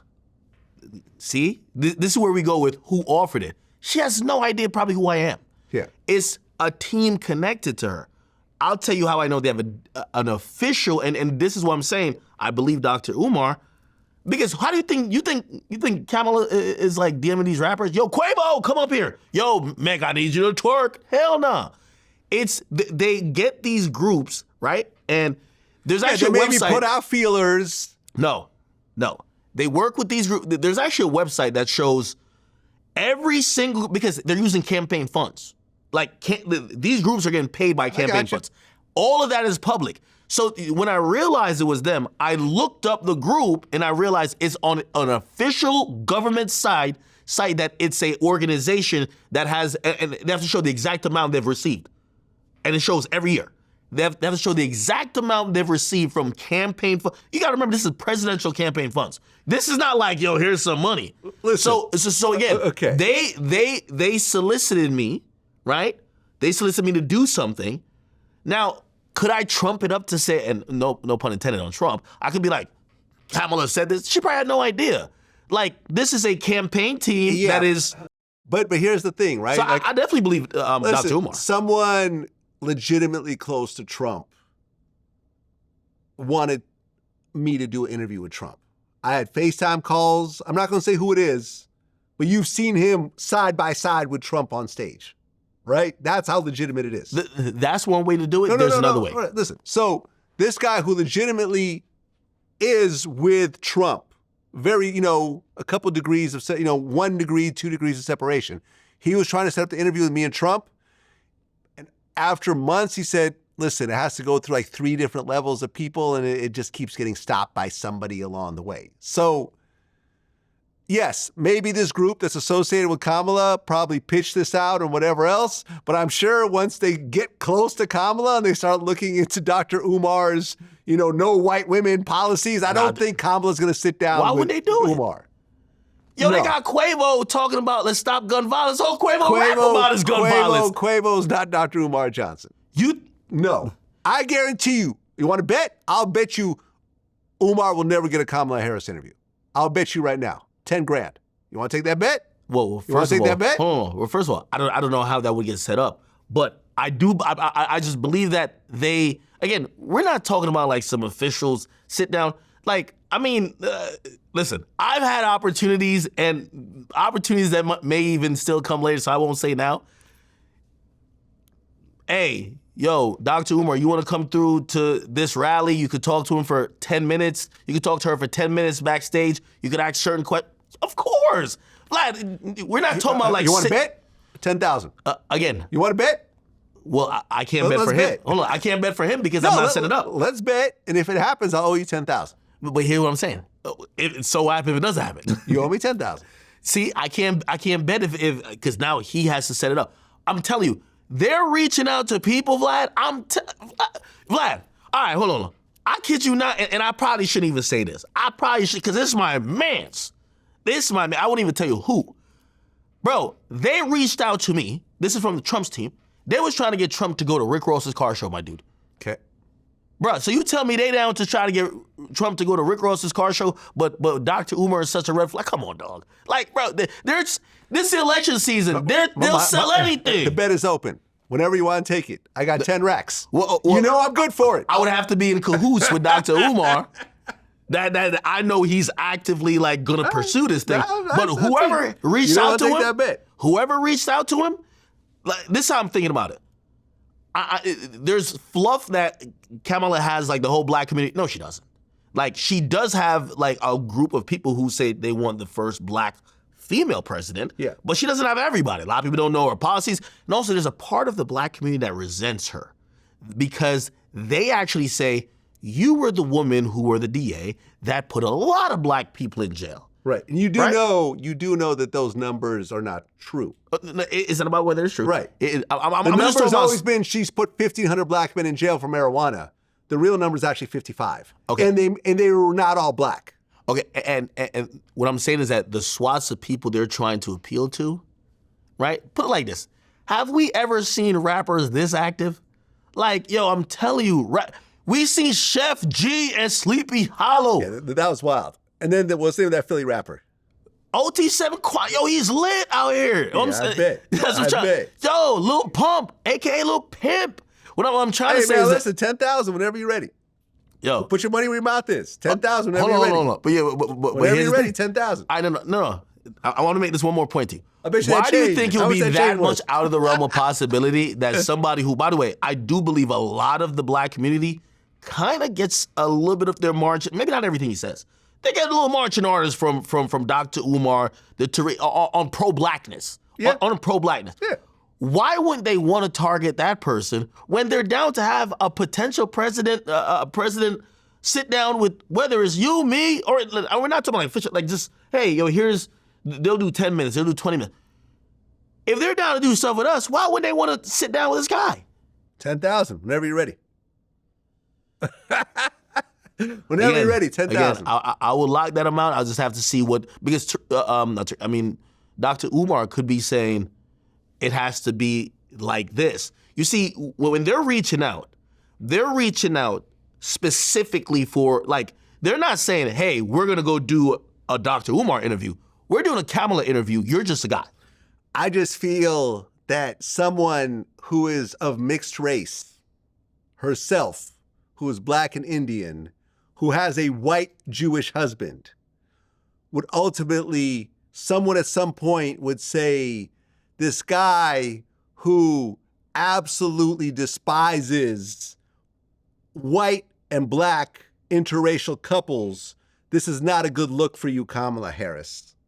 This is what I think will happen. There is no outrage on black people advocating for black-on-black marriage. There's no outrage that would ever start for that. Secondly, I 100% believe that they would say, hey, listen, we're going to stay off of questions about demonizing either interracial relationship or demonizing white people. 100%. You think they're not going to control that interview? I think you think Nexus goes up there and twerks? Do you think Quavo goes up there and freestyles? You could try to control an interview, but interviews go out of control. Vlad, you're not doing an interview with a presidential... And it's not like they're going to forcibly seize the footage away from Umar. Umar will throw that, I don't like the fact that you're married to a white man in the middle of the interview, and that will go super viral, and it'll backfire. That's what I think will happen. I've ran it up with a few of these, and I'm not trying to front my move on certain things. You're submitting all your questions. Doesn't matter. Okay, you're submitting all your questions. Doesn't matter. Most of the times, you're not doing it live. What you know how much vetting Aiden Ross had to do? Had to get done. Remember, this is right after the NABJ conference with Trump. Trust me, for something to be live and knowing he could say anything, they have vetted him. He was reading from a script. It's the first time I've ever seen Aiden do it. Huh. You're not just getting in there and like, this is not a Charlemagne interview where you're just on your donkey today shit. It's not happening. So again, the reason why I won't take the bet is that I think they would say to Umar, these things, you could ask about maybe some black policies, but you can't talk about some of your normal talking points that might be divisive for the rest of the country and us have out with you. 100%. That might make Dr. Umar say, well, if I can't do that, I'm not doing it. So that's why I wouldn't take the bet. because, you know, he might be that person, like he's a person, that's his field. Like, for example, imagine if I'm interviewing Trump, right?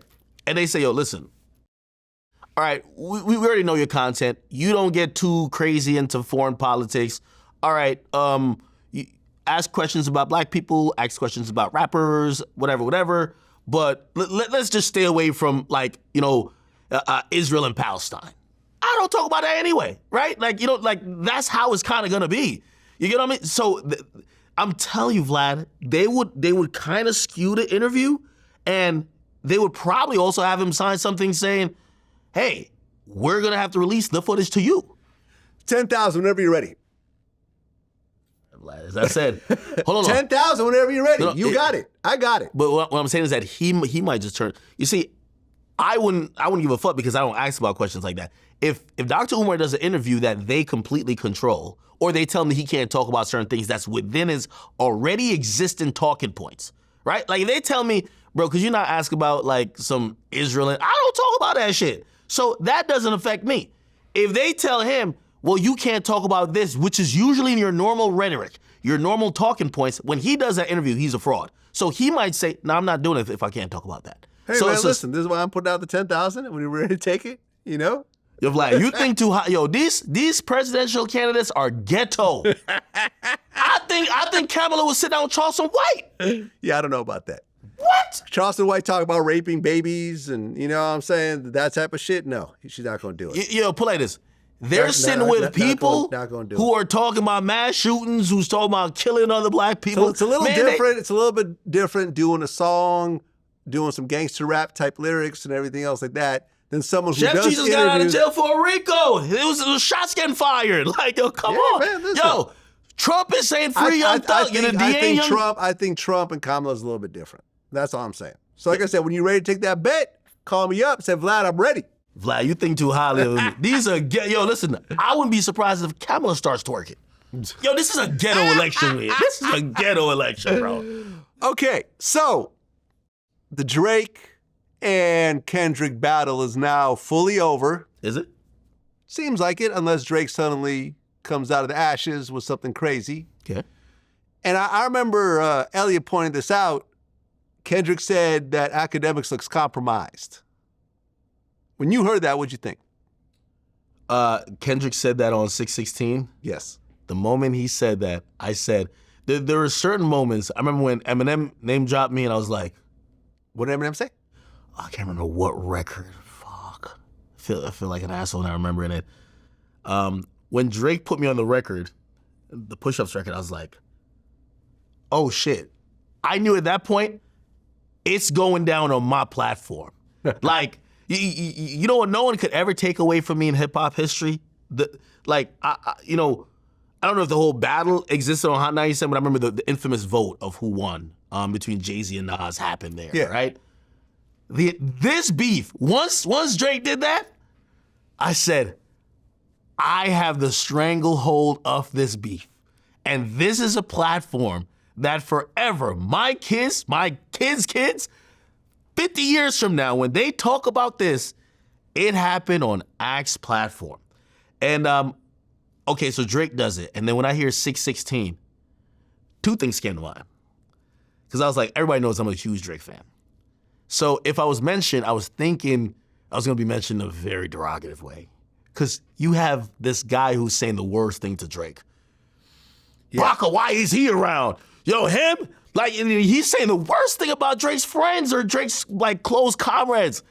And all he says is, I could even see the vibes on Ak. Even he looked compromised.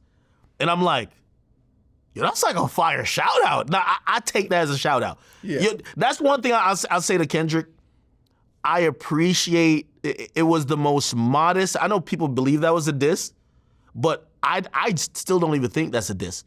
That was a shout out, also a stamping of, no, what's going down on your platform, but he needed to switch the tint because I'm a Drake fan. Hey, he might be biased though, and I take that nod with the ultimate amount of respect. He could have said anything else. He could have said, got this nigga Akademiks, he don't DJ. He could have said, yo, this fat ass chip. He could have said anything in the world. He said, the thing to acknowledge where the moment was taking place, but inform the fans. Hey, in case he puts his hand on the scale, he's compromised. You know what I did for Kendrick? Everything I said after that, they were like, nigga, you compromised, shut up. It neutralized me. I'm gonna be honest with you. It did. So it was a really good move by him. Well, yeah, it seems like you and Drake have some sort of, some sort of relationship. You and Kendrick, not really. No. I met him once before I was popular. This is 2011, before Good Kid, Mad City drops. I was DJing at Rutgers University. He came through, and we had booked him for my college, and I never communicated with him again. But there was a bunch of times that my clips went viral where I was kind of like, because I seen this beef coming from a mile away, but I was just like, is he shooting shots at Drake? Because he's been one of those guys that kind of like, he drops control and we're like, oh, we're about to get into it. And then apparently he's hitting the guys up behind the scenes, or when they run into him, they're like, nah, it's not that serious. Sir, that's what Drake said on the radio, right? So Drake was like, yeah, I run into the guy. He's like, it's not that serious. A couple other people respond. He don't respond to them. So I'm like, all right, he's making a moment. Then we also see him on the BT freestyle. Nothing been the same since I tucked a sensitive rapper back in his pajama clothes. I'm like, so, these moments have been happening, but the latest one that went viral, which this is the part that Drake samples me for his record.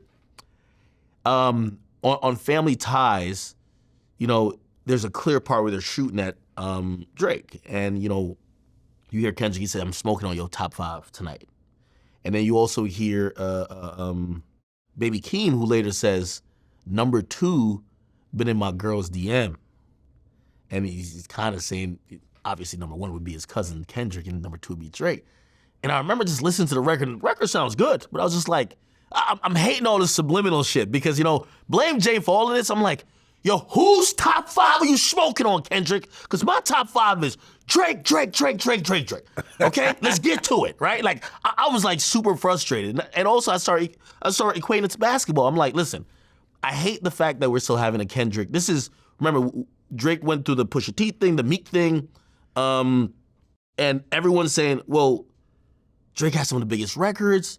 Kendrick hasn't been seen since 2017. Like, come on. So I've kept pushing the narrative like, yo, listen, if this is basketball, Drake is LeBron, and this guy's Kawhi Leonard. Yeah, he might have won a championship one time, but like, yo, he plays 40 games a year. He doesn't play every game. How can we compare him to the guy who goes to the Olympics, gets All-Star MVP, is dropping 30 a night, 30 and 10, and he's also competing for the ring every year? This one guy won 1 ring and barely plays. And, I think those type of criticism, what it made me realize when he name dropped me was like, no, Kendrick saw, right? And I gained a lot of respect for him during this battle, because half of the time, I really thought the nigga wasn't going to respond. For real. Yeah, no, there was this moment where it was like, okay, the battle's over, Kendrick's not responding, Drake dropped a bunch of records, and then, not like us. You know what's crazy? When Like That dropped, I'm like, yo, what is this guy doing? He's not like that. Yeah. By the end of the battle, I was like, God damn it, why didn't y'all tell me he was like that? This guy, he's pretty good, man. I'm not going to lie. Yeah, I mean, look, I think at this point, it's very clear that Kendrick won. I don't think still not conceding that yet. There's not any gray area anymore.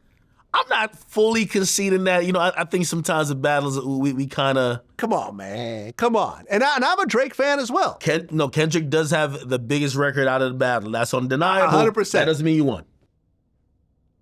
Come on. Because we could go song for song. We gotta break down the rounds. Come on, man. Come on. Like that record has eclipsed the whole battle. That record has eclipsed the whole battle. You know what's funny? That's not even my favorite record in the battle. No, listen, I like Family Matters. Family Matters and Euphoria are my top two. No, Family Matters was dope, especially that second verse when the beat switches up. I thought that was my favorite part musically. I think most of those weren't at Kendrick. It was at like A$AP Rocky. Yeah, exactly. But I just thought the way the beat and the way he was writing it, you know what I'm saying? Like, I thought that was brilliant. But you can't deny that Not Like Us was like, yo, that became an anthem. Listen. The streams, in fact, it's the biggest beef record ever. It surpassed Hit 'Em Up.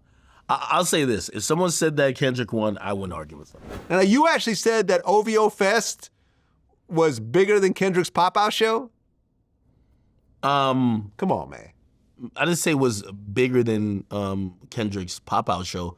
What I said is that people are giving Kendrick's credit like he's doing something that's generational when most of his counterparts do this all the time. Drake does OVO Fest usually annually. He didn't do it this year, but he usually does it every year, has a tremendous impact for his region, puts a lot of people on, brings out new artists. It does a lot. Same with J. Cole with Dreamville Fest. And my only thing was that, and this comes across as hate because obviously I'm a huge Drake fan. I feel like Kendrick will do everyone's like, oh my God, they've never seen it before. Other rappers do A and they're like, get out of here. And that's the part I don't like about it, because I do think people kind of uplift and herald everything he does like it's the very first that's been done. Like, you know what I mean? Jay-Z done those concerts before in New York where he brings out pretty much everyone and, makes a moment like that. But people were acting like this was the first and the biggest and the best. Well, you'd even said that there might be some sneak disses coming out from Drake. Yeah.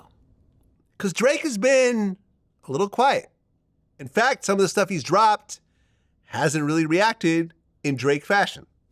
I don't think he's been quiet. I don't think Drake knows how to be quiet, right? I think him being quiet would like him not posting a story and not dropping a song. He's dropped about like several songs, right? And none of them really reacted though. Not at the Drake level. Yeah. I'll admit. Yeah. We're waiting for, I made the point.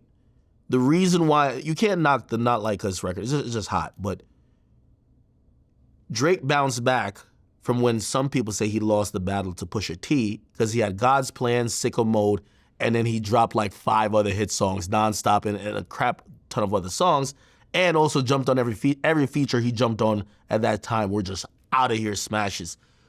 I can't say anything we've heard from him is like undeniable. And that's a little bit, it's a little bit unusual. It's a little bit unusual, but, what it tells me is that, maybe he's respecting the moment and giving that record, because as long as that record's number 3 still. Not Like Us? Yeah. Maybe he's giving it a little bit more time to be like, all right, are y'all done with it yet? Like, let me drop my real stuff. Because what I think he doesn't want to do is have a record that has to compete with it. It'll give that record new life. Because fans are gonna. And we'll go back and listen to Not Like Us again. Yeah, fans are gonna. So not smart. Yeah, I feel you. So maybe he's weighing it out. But I will say the records that we're hearing.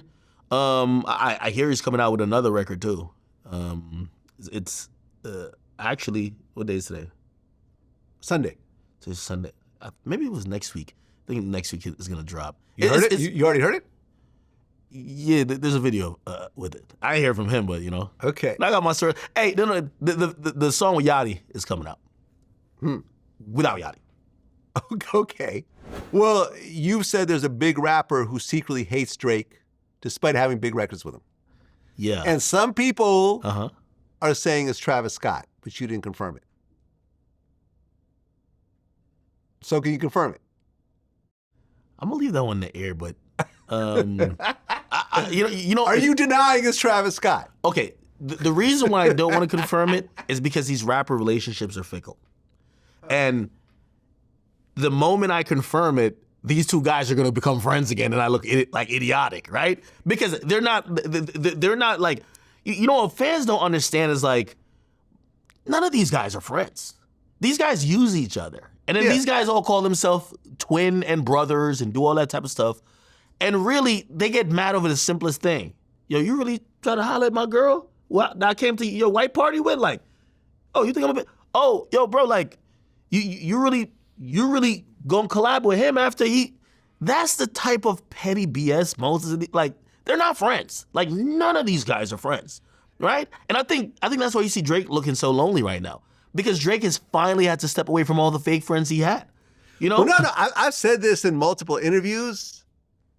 I was a bit surprised that all the rappers that Drake has transformed in terms of their careers, not a single one stepped up. Game was one of the only ones that really stepped up. I heard there's a lot of politics with that. But all the Block Boy JB's, the Young Blues. With all due respect, Block Boy JB, like no one's like waiting for him to pick a side, right? Like no disrespect, but also, but he can still do it. Yeah, but it wouldn't matter, and also it would just mess him up. I've always said the people who hurt the most are the smaller artists. It's the, no disrespect, the Schoolboy Q's. All right, you pick a side, now you can't perform in Toronto, right? Is that true though? I yes. mean, because the Toronto police said that's not true. No, that was a fake Drake fans made up. That was a fake, okay. A fake. Like they're not right. They're not publishing their letter to a manager to everybody. That was fake. But Drake did get booed in Canada. That's not true? Hold on, because I remember I saw that. No. Oh, okay, I can explain what you're talking about. So there was, I think, a Limp Bizkit show. Oh, here we go. Drake is booed by Limp Bizkit fans. Yeah. But come on, like listen. After, okay, all right, that's a little different. Yeah, and there was no conference. They said, oh, Drake's in the building, right? Those fans don't want to hear Drake anyway. Like even if you could be living in Drake's house, if you went to see a Limp Bizkit show, this is not Jay-Z. I think Jay-Z had a song with them, right?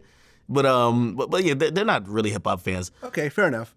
There was a guest on your stream who claimed that he was paid to boost Kendrick's streams. He goes by Epic. Okay. And he said that he was paid by Kendrick's manager, Anthony Sila. Can you confirm it or deny this, or? He sent me something that looked like a very legit transaction that came from the bank account that I would believe to be the manager. Now, here's the thing. If you're a manager who's probably, working with all types of people and, I think it was like $1,500 or $2,500. And I know that's a lot to certain people, but it's like, we're talking about Kendrick Lamar here. You could have paid for an album art. You could have paid for anything, right? So I don't want to just jump out and say that. I think the bigger picture, because a lot of people thought that I was just trying to make the point that, oh no, this confirmed that, Kendrick's song was botted, which I actually do believe it, but it doesn't matter if it was botted because that's a very common practice. And this is the bigger point I was trying to tell everyone. Your favorite songs are botted, okay? Your favorite artists' numbers are botted to some extent. If you don't understand, I've spoke to labels about this. Like, I spoke to one label in particular, and they said this to me. They were unhappy with the artists that the artist's lack of promotion, lack of care. And their first week numbers came out, and I tweeted it. And they said, hey, Ak, we heard you also speak about artists. You were right about it. We had the option of getting 10 extra K more streams. So 10 extra K more sales, actually. And they were going to do it through streaming. There's methods to do it. And it was like, you know what?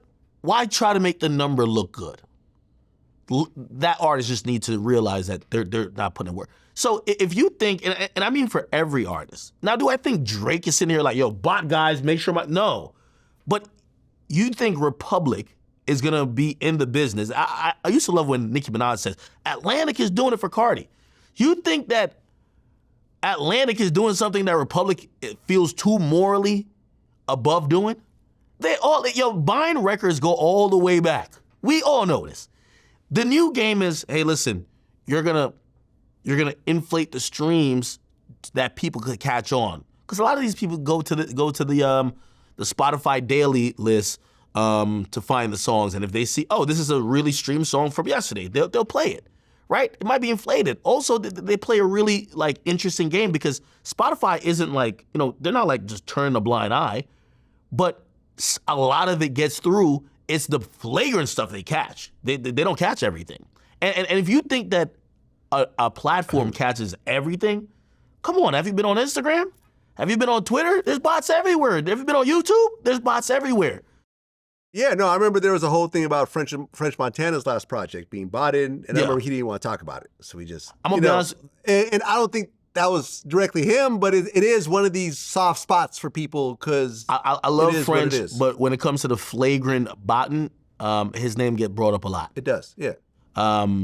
Back in the day, Soulja used to get brought up a lot. These are facts. I'm not trying to shit on nobody. French is really my man's. But it's I did an interview with him not too long ago. And by the way, fans are so programmed to think it's the artist. Under no circumstances do I think that Kendrick did that. But Kendrick, what people don't realize, Kendrick seems so organic. Kendrick has the best marketing team right now. Guarantee it. He has the best You know why I know he got the best marketing team? Because I've worked with these motherfuckers for 10 years and they stopped doing other stuff for other people to only focus on Kendrick. This is what people don't get. And I'm like, yo, I know these guys. They're the best of the best. You don't get better than them. You get what I'm saying? Nicki Minaj dissed Drake and Party Next Door. Yeah, that was over working with Lotto? Man. What's the beef between Nicki and Lotto? What did I miss? So, and I'm pretty sure there's gonna be a barb under this clip. They're gonna be like, hey, no, you got it wrong. Lotto started it first. But from my understanding, you know, there was a couple like sneak disses here and there. Lotto always looked up to Nicki. She even said she waited at some like sign-in for like one of the Pink Friday CD or whatever. Yeah. And apparently, you know, Nicki never showed her any love, right? And there was a point where there was a lot of artists, younger female artists, who felt the way that they were showing a lot of love to Nicki. They always called her the queen. She didn't show any love. So that turns to some sneak dissing. Nicki sees everything. Her fans see everything. So Nicki almost like, you know, and she talks to her fans in codes. I've always said Nicki talks to her fans. They have a whole different language. So he starts shunning her. I guess maybe Lotto starts sneak dissing. They get on the phone eventually. And this leaked later.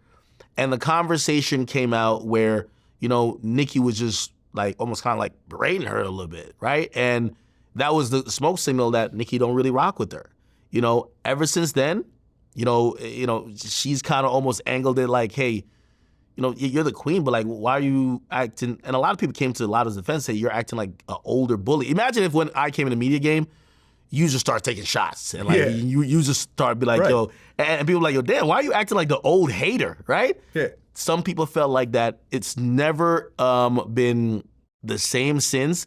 Also, you know, Nicki is one of the last rappers who treats this game like how 50 used to treat it. So, hey, my top op is Cardi B. Wait, you just went and got a hit song with Cardi B? It's a song called Put It on the Floor. Yes, you're my op now, officially. Yeah, that's too bad. That's too bad because everyone's time is up at one point, you know, and you could prolong your time by embracing everyone that's looked up to you. Mm-hmm.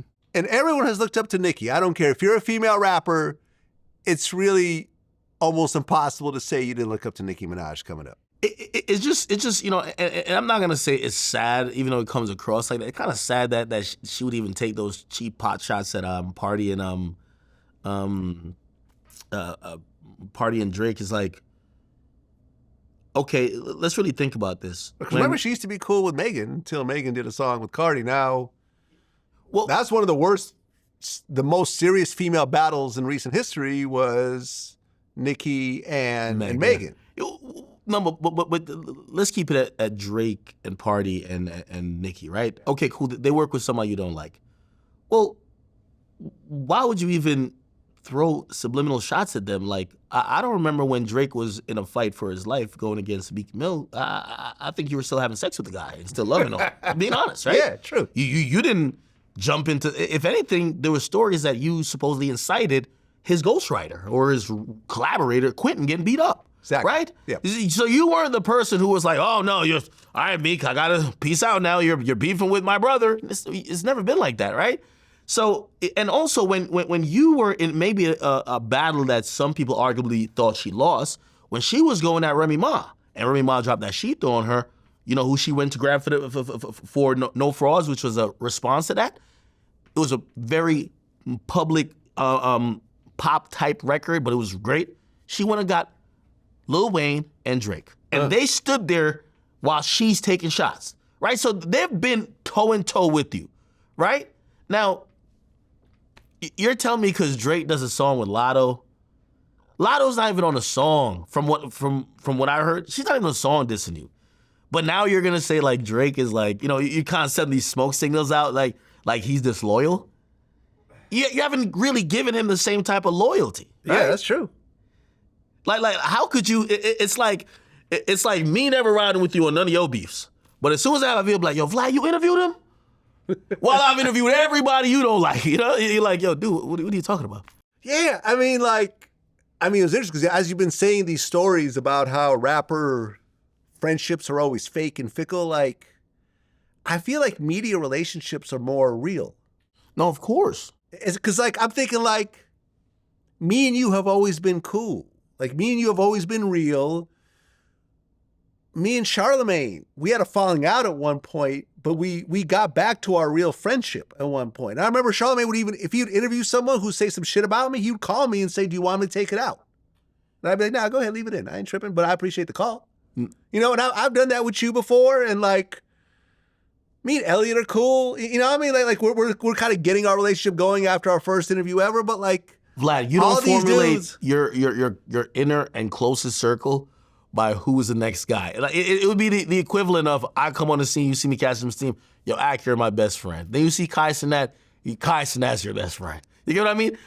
Over time, that's what rappers do. You get what I'm saying? Like, you know, I interviewed a rapper out of DC, Shy Glizzy, and I wanted to get this question in because I remember one time, you know, he had a song dissing me, right? Yeah, I remember. And it was like, I know every DJ but this pussy. I love that shit song too. And I remember one time he was performing it, and there was so many rappers that were like hugged up behind him, popping bottles. I was like, damn. I remember thinking when I saw that video, I said, damn, half of these guys, like, and they didn't say anything, but they were so like supporting him. It was like, oh, those are his friends. And those guys now don't like me, right?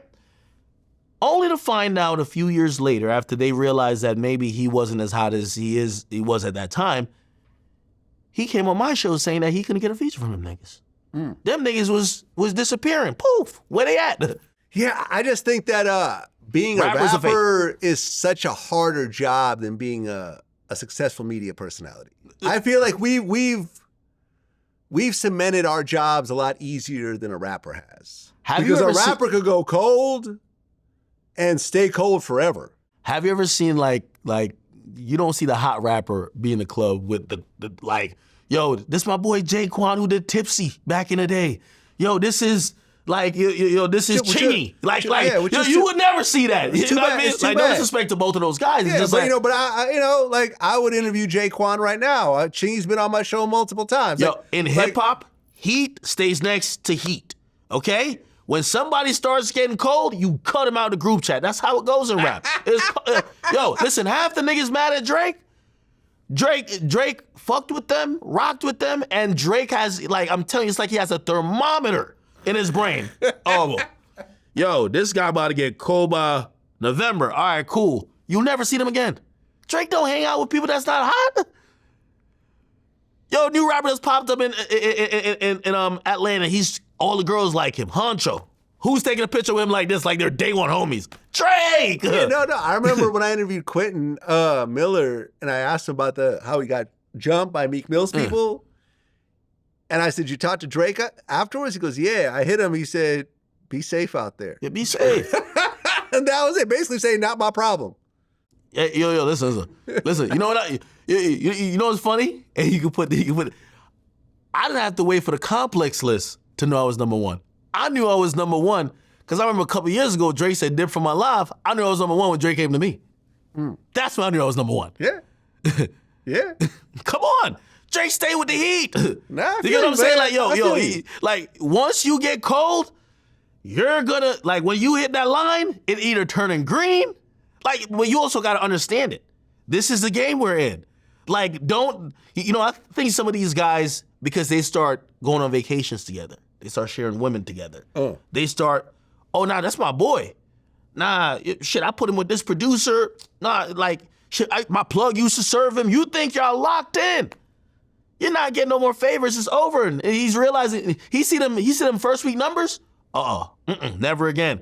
Remember there was a time you thought that like Drake, ASAP, all of them, they were like, that's gang. Yeah, now look. Yeah, come on, man. Like, he waits all them niggas. All right, you out of the group chat? Yeah. And I can't be mad at him. It's interesting because I see my man Sauce Walker from Texas. He was, from Houston, actually, Houston, Texas.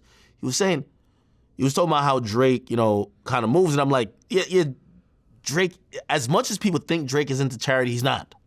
Yeah. Drake ain't into, like, it might look like it, but by the time he gets on a new artist song, that new artist was super buzzing in their region.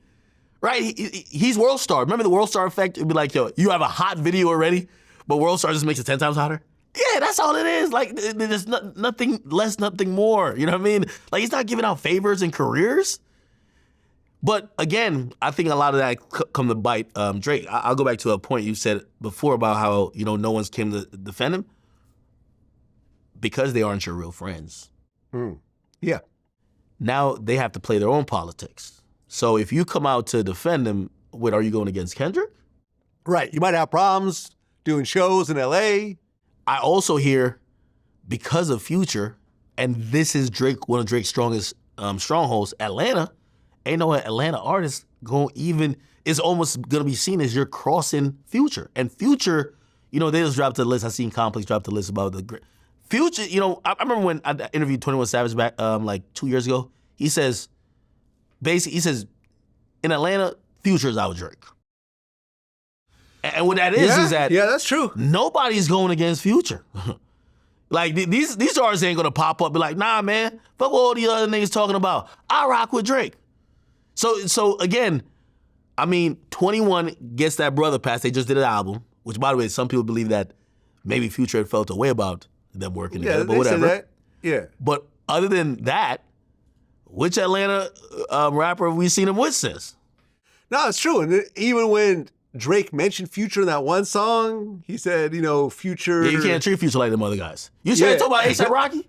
Oh my God. Yo, if A$AP Rocky see him, he gotta grab a stone and hit him with. Like, you know what he was talking about? No, he basically said go cuddle up in bed with your girl. Like, and then he says, yo, he said, do the math. He said, you hit my baby mama? He said, do the math who I was hitting then. He's talking about him and Rihanna. Yeah, no, I know. Drake a cold guy. He does A$AP Rocky the worst. A$AP Rocky gotta give him a nice the worst. No, yeah, I feel you. No, you're right. And when he talked about Pluto, you know, when he talked about Future, he said, me and Future never been through it, and he blamed it on Metro. Yeah. Have we heard any of the Migos say anything? Nope. There's a bunch of Atlanta people we used to see around. Have we heard Baby even speak on this? Listen. Nope. If it wasn't for Drake, Migos might be working at Home Depot. Nah, don't say that. Nah. They were lit in Atlanta, bro. I was in Atlanta. They were not that lit. All right, you know, regionally, like, you know, they're regionally lit. Yes, they were opening up very early on Birthday Bash. But when Drake did Versace, forget it. And when I say that, it's not a diss to the Migos, the two members that are left. Is that you just don't know where your music career is going to go. You could be regionally lit for a couple of months, and then that's it. Here's the funny part, though, and this is why, you know, as much as I love Drake, we can't also feel bad for Drake. Because, put it like this, when Versace was popping, right, Drake hops on the remix. Does Drake do the video? Nope. Okay. I heard the story behind that, though. Well, what I heard was, at the time, I remember I brought this up on a red carpet, and Coach K was like, come on, Vlad, let's stop it. Don't ask that. The story was, because remember, Drake was on Young Money at that time. The story I heard was that Birdman said that, yo, you want Drake to do the video? Y'all got to sign to us. And when Coach K didn't want to do that, he's like, cool, no video then. Yo, I heard. That's what I heard. I heard Birdman used to be taxing for anybody who wanted something to do with Wayne or Drake. That was a lovely thing. I heard it was $250,000 for each of them. $250,000 for Birdman, another $250,000 for for the artist, for Wayne. Hey, I heard this from very reputable sources. Yeah. That the reason why, go back to Fetty Wap, and that's all the Fetty Wap song didn't. There was something in the contract that said if you dropped, if you drop a song, Wayne and Drake, no, actually Drake was supposedly only allowed a few songs per year that he could basically say, hey, listen, we're clearing it, we're not charging them. Drake was the guy who loves to hop on unknown guys' songs. How you gonna tax a new artist a wild amount of money to come out? The only exception was that if he dropped something on his own label, if you look at most of his features that Drake wanted to jump on, they all get released on their OVO. All of them get released on their OVO. Even by the way, it looked like that may have not changed even up to recently, because the one with 4 bats, that's why people thought he was gonna be an OVO signee. That was OVO as well. Right, he's on OVO now, right? Nope. No? No. Oh, that was that one song. I'm gonna tell you, I've said this publicly. I feel like the Four Bats song was the one song that I feel Drake took away from when he jumped on. I feel like the original was better. No, I'm telling you, I'm serious. And I usually like the Drake version of the remixes. I thought so first, but like he sauced that up. Nah, I don't think so. I don't think so. I like the original better. I don't say this often. I'm gonna find out well, actually, I kind of know the real story. So when Four Bats, he drops an EP. It's not on Drake's label, right? The song he did with Drake isn't on the EP. And mid-beef, he tweets out, yo, Kendrick, slow down. I'm trying to drop out here. So basically almost bigging up Kendrick. So something changed. Yeah? We haven't heard Drake acknowledge that song since. Yeah, and did Four Bats kind of cool off since then? Seems like he has. Yeah, but I don't think it's necessarily Drake. I think like he played this anonymous thing a little bit, you know, again, when you're doing the anonymous thing, you got to keep dropping them smashes, bro. You know? Yeah. Yeah. And then also like there was something about the aesthetic that didn't work. Like you look like a thug, you look like Chief Keef, but you're sounding like The Weeknd, right? So yeah, I don't know. Well, since the last interview, Fulio got killed. Very unfortunate. Yeah, that hurt because I did a serious interview with him, and then me and him kept in contact. We were supposed to do a second interview, but it got messed up. And I remember he called and was really apologetic about it. Because there's too much going on. He couldn't make it. He was a cool guy. Yeah, man. He was a cool guy. To us. To the people he not beefing with. Yeah. Let's be clear. Yeah, but I'm also cool with Young and Ace. So it is what it is. No, but you got to understand. Like, Young and Ace is a cool guy too. Yeah. But he ain't beefing with us. Right. You know what I'm saying? Let me ask you a question. So when Young and Ace did an interview with you, people pointed out, actually, somebody, one of my members, Everybody Loves Jory, pointed out that he was drinking Don Julio. That was a special request from him. Yeah. That was on purpose. He said that's the only drink he enjoys. So we didn't have any. We had to go get it. Yeah. He was like, hey, I only drink Don Julio. There's no, the fact that Julio, Fulio, Don Julio. I think there's a reference there. I kind of, like, I seen that coming. So I just had my little Espolon on the side. I said, you drink out of that. I'm good. I'm good. But your timing is so crazy. You know what I realized? And I realized this while reading the indictment on stream. The moment Young and Ace was sitting with me for the interview, the cops were raiding the guys. The exact moment. Everybody who got locked up for the murder, the 3 simultaneous arrests, happened exactly when he's talking to me. And I think, I don't know what his perspective is now, but his perspective is then, and maybe he just doesn't know anything. He was like, ain't nothing gonna come of this. And I'm not saying he has nothing to do with it, but he, from what he, because I was like, yo, the police announced they're gonna make arrests. They announced it 4 days after. And then it took almost like damn near a month for them to make the arrest.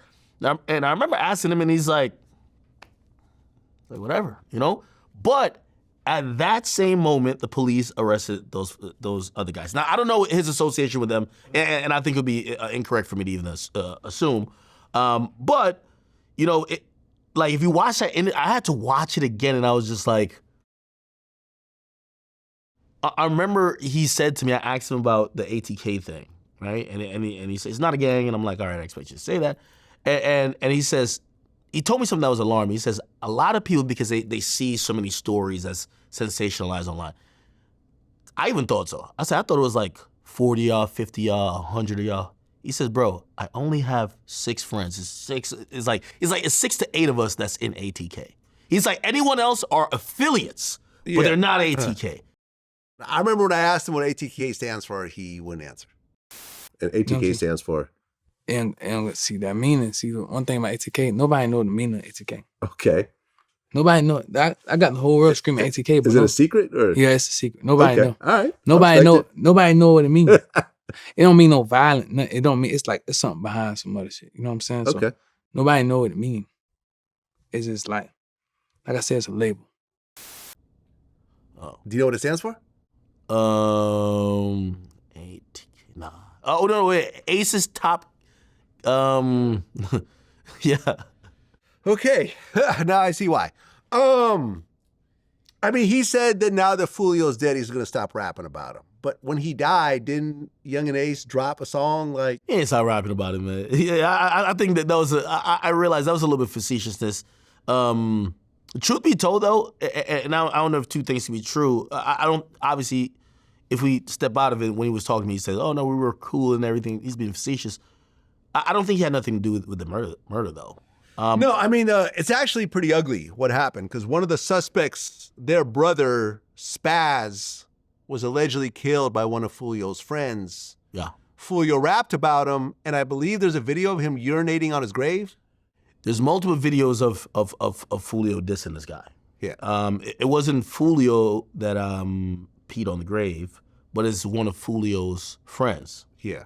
And come to find out, the mother was on the news, and also the brother, that they were, you know, and again, if you want to find like, I mean, hand down motive is like, hey, you see your mom crying on the news about someone desecrating your brother's gravesite, and he keeps, and the famous rapper keeps rapping about it. That's the same guy who, after the murder, allegedly sent out the text, I'm coming home, my thirst is finally quenched. Like, it was a mission for him. So, I mean, if we're talking about motive, that's classic get back, right? Hey, his people did something to my brother. They kept laughing about it. They've desecrated his gravesite. This is a rapper who's been known to make videos at gravesite or laugh at the dead. Now we get to laugh at him. So, one of the suspects was allegedly connected, that he allegedly shot Fulio in the foot that one time. Yeah. I remember we did an interview with him after that. It's a lot of violence back and forth with this group of people. I remember interviewing Fulio. Man, when he was describing a shootout outside of a studio, he was describing like a movie. Like, to almost the point I'm like, is he hyping it up?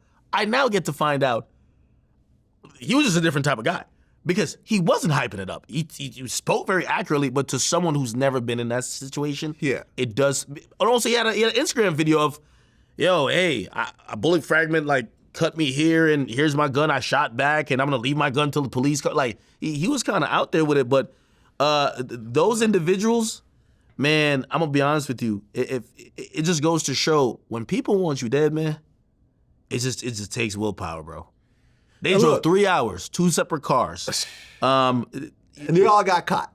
Is there still one person at large? Yes, Davion Adams. He's still there. And the one girl that was at the party, she texted locations to the other dude. Like they're all fucking cooked. Like, everyone's going to prison for like 20, 30 years, life. Someone may even get the death penalty. Well, here's the thing. Like, I mean, I don't know what people be thinking, but like, if that case doesn't tell you that it's almost impossible. If there's a popular series called How to Get Away with Murder, then you can't. Like, not no more. Yeah, not in 2024. You got the Teslas that are acting like sentries with 360 camera. Yeah. It's the clearest camera ever, 4K. Yeah, they get 4K. I have one, yeah. They get 4K footage that they were able to extract. The guys walk in and out of the house, their own Ring camera. They subpoenaed the evidence. The guy who had the motive to do it, he thought he was being smart. I don't want to get caught. I'm going to leave my phone at home. But he uses other people's phones, so their phones are there. The girl is already talking. The girl basically said, hey, I wasn't going to use my phone here. I was just on the ride with my boyfriend. She's pointing everything out. They were caught on license plate cameras. He used his mama's car. His mama said, I ain't had that car, then my son had it. By the way, the guy who had the bullet fragments and the barrel connected to another the bullet casings and the barrel connected to another shooting. The crazy thing about him, he's 18 years old. And it would have meant that he shot Fulio when he was 17. There's a video of him when he's 12 or something of the sort. And he's like posted up with like a Kai Cenat type of like video game type of like streamer, like, oh my God, very innocent. What happened in 5 years? That this guy's a stone cold killer. Is connected to another homicide. This guy supposedly has done multiple shootings, apparently killed somebody in May or March. So when you think about it, this 18-year-old kid, what the hell is going on? I haven't seen more thorough policing than that. That almost leads me to believe that maybe the feds lent a hand, or some assets or resources, or maybe that they got a bigger case and maybe H should be worried because, hey, once violence starts getting too out of control, sometimes the feds would say, hey, listen, we're going to come in with a sweeping indictment. We're going to come with a RICO. We'll get everybody off the street. They had too much evidence. They have evidence from inside the hotel, outside the hotel. They know how the people, they have Cash App subpoena who gave all the records to say they paid for it with the Cash App card. They know that one guy's card didn't work. The other person paid for it with that. Yeah, no, I remember reading off the names of some of the victims to Young and Ace in that whole war. And like, these are like kids, 12, like 13, 14, 15, 16. Like these are all like teens. And I remember like Young and Ace kind of laughed a little bit. It was sort of just a very eerie kind of yeah, but it's different for them though. Like you have to imagine, like even I think he kept a poker face on when I asked him about, you know, how does he feel about the passing of Julio? He was like, nah, it's fucked up. But is that really his demeanor? He's probably elated. Hey, they got the top dog. Think about it. They got the prize. He passed away in a car like he heard his brother take his last breath. And Julio made that into a hit song, laughing about it. He played the news report. 4 shot, 3 died, 1 stayed alive. And that was Julio. Here we go. That was Ace. Here we go. I found my notes. In Who I Smoke. I remember I read this off to him. Rod K, 22. Lil Petey, 18. Bibby, 16. Lil 9, 18. Techie, 22. 16 to 22. Like, I'm 51. I'm like 3 times the age of some of these people. And he kind of laughed when I was naming them off. And it's like, I understand these are your ops, man, but these are... You know, Julio's mom got shot 8 times in this. They would frequently drive to the other person's block. Which, by the way, I've been in Jacksonville, but they explained the landscape of, one guy's group is 6 block and the other guy's whatever. Apparently, it would be they're like 20 minutes apart. Like, in Chicago, and people are thinking about Old Block and 63rd, that's like literally like a 3-minute walk. Yeah. Right? These guys got to get in the car and drive 20 minutes across town. Right? Because Jacksonville, apparently landmass is kind of widespread out, even though there's not as many people, But so they were 20 minutes away. They knew where each other lived, and they would just frequently have shootouts. Yeah, man. Remember you had pointed out that a bunch of his fans, Julio's fans, predicted his death after his birthday announcement a week prior. Yeah. And... yeah, man, I don't know what the fuck he was doing. And I remember me and him spoke, and I was like, bro, like, you need to get the fuck out of Florida. Like it makes no sense for you to stay in any part of Florida. Like, I remember me and him talked, and I was like, you are richer, more successful, have more potential than all these guys you're fucking beefing with. There's no reason for you to stay in this fucking state with all the death around you. Yeah, He's like, bro, that's thank not you, true, man. though, Vlad. I think that's us looking at... The 5 people is accused of killing him are people I've never heard of. Okay, but hear what I'm saying. It sounds good. I remember... Remember when I got it, and this might sound like an unrelated story, but I'll make it make sense. So I get this joint venture, the Academy Records, and I'm about to sign this guy. And it's a guy who's kind of like a street rapper, and we're starting to talk about a deal. And we're starting to throw out money that we could give up front, and that would be the advance. And I'm looking at him saying, hey, listen, you're not that hot, bro. So, like, don't think you're going to be getting the bag. And he's like, well, listen, I don't really care about the bag, but I do care about a few things. And then we started going down a list of bills. And he said, listen, first of all, niggas think I snitch where I came from. So I got to move, and my mama got to move. Huh. And then not only that, my brother got to move. And then my 2 homies who with me, because we used to be hitting licks together. That's 5 people. he gave a whole list of just responsibilities that now, as a label, you have to take on. Otherwise, you're investing in a dead guy. You get what I'm saying? Huh. So now, let's go back to Foolio. Maybe we're saying, like, are we saying that Foolio is a 7-figure artist a year? No. No. Okay. So now, maybe you, like, you know, first of all, most of these guys are buried with legal bills. After I was talking to Ace, Ace told me, Ace said, yo, the legal bills almost got him broke, right? Also, he's one of those guys, he hold his homies down. So he got to pay. He's like, yo, he said, I can't count how many times I've paid $15K for this lawyer, $25 for this lawyer, $20 for this, because I can't leave them out there, right? So now when you say he should just move away, no, all I of get his guys are there. I get it. I see where you're going with this, but at some point you say, I have done enough for you guys. I have to go. Now they're going to call you And fake. if you guys, you could come with me, or you can stay here. Who want money? Vlad, I've always said this.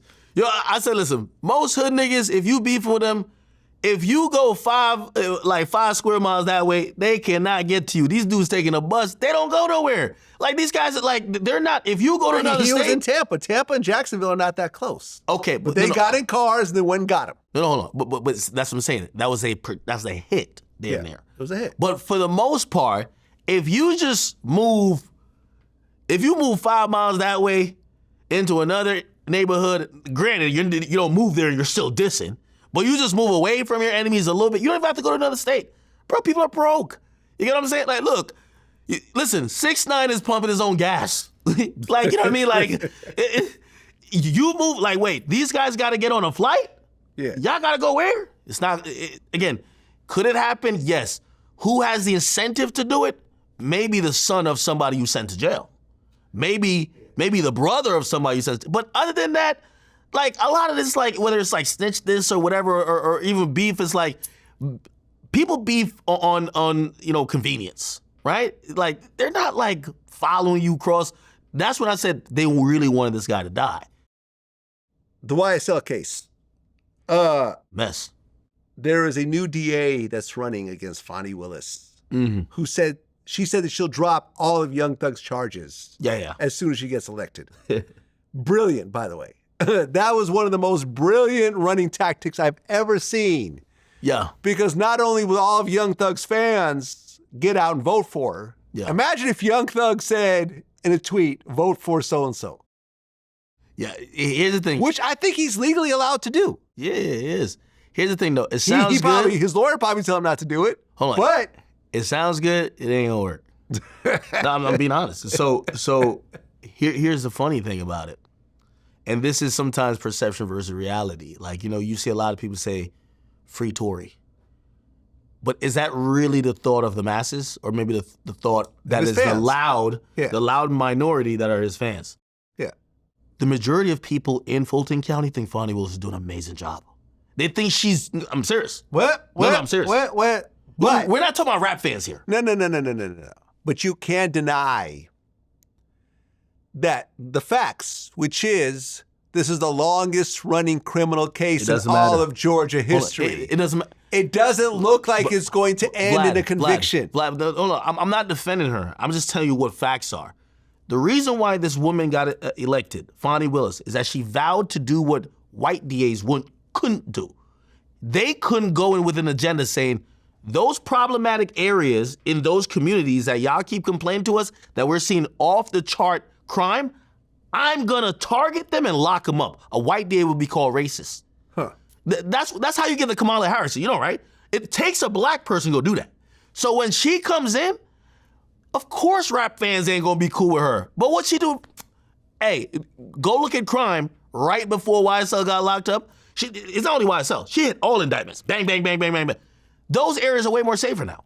So again, we don't live in Atlanta. We just want to, we just hear about Cleveland. No, that's a good point. Also, here's the thing that I've also heard. Fonnie Willis, when it came to the election, her constituents base is so much larger than the other lady, the incumbent, that, what do you think? You think Young Thug has a large voting base that's gonna overrun? From what I'm hearing, it's almost like at least 70%. So if you think it's gonna overturn that, the best thing that could happen, or the more likely thing, is that because of all of the legal drama that Fonny's done, she's barked up a lot of important trees, including Trump.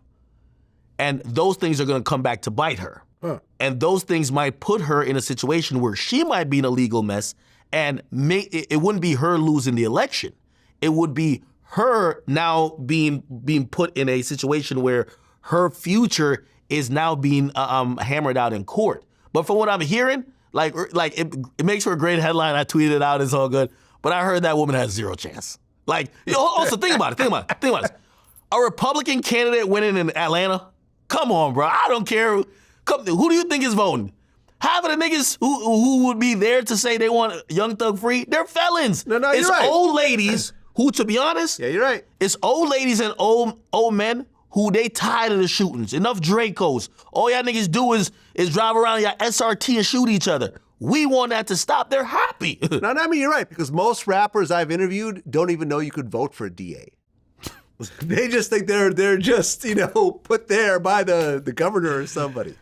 That was a great way to get free press. I remember when I was talking to BG Knockout during the last election, and I mentioned that you could vote in judges. He said, really? I didn't know you could do that. You know what I'm saying? So you're right. So you got a whole bunch of fans that are like, yeah, we'll tweet about it, but they won't go to the polls. Yo, you're right. Watch this. I'm going to tweet out, well, it depends if Fonny gets screwed elsewhere, but once the election happened, I'm going to tweet out the results, and everybody going to be like, yo, why nobody ain't vote? Come on. I mean, listen, personally, with all the, the Woody drama and, Thug's lawyer getting arrested in court, they're on their third judge now. It's nowhere near being finished. I personally think it's going to be either a mistrial or there's going to be a conviction with an appeal. Yeah. And the appeal is going to go through. So there may have to be another trial. I think Thug is probably going to get convicted on what they got in his house when they raided him. Yeah.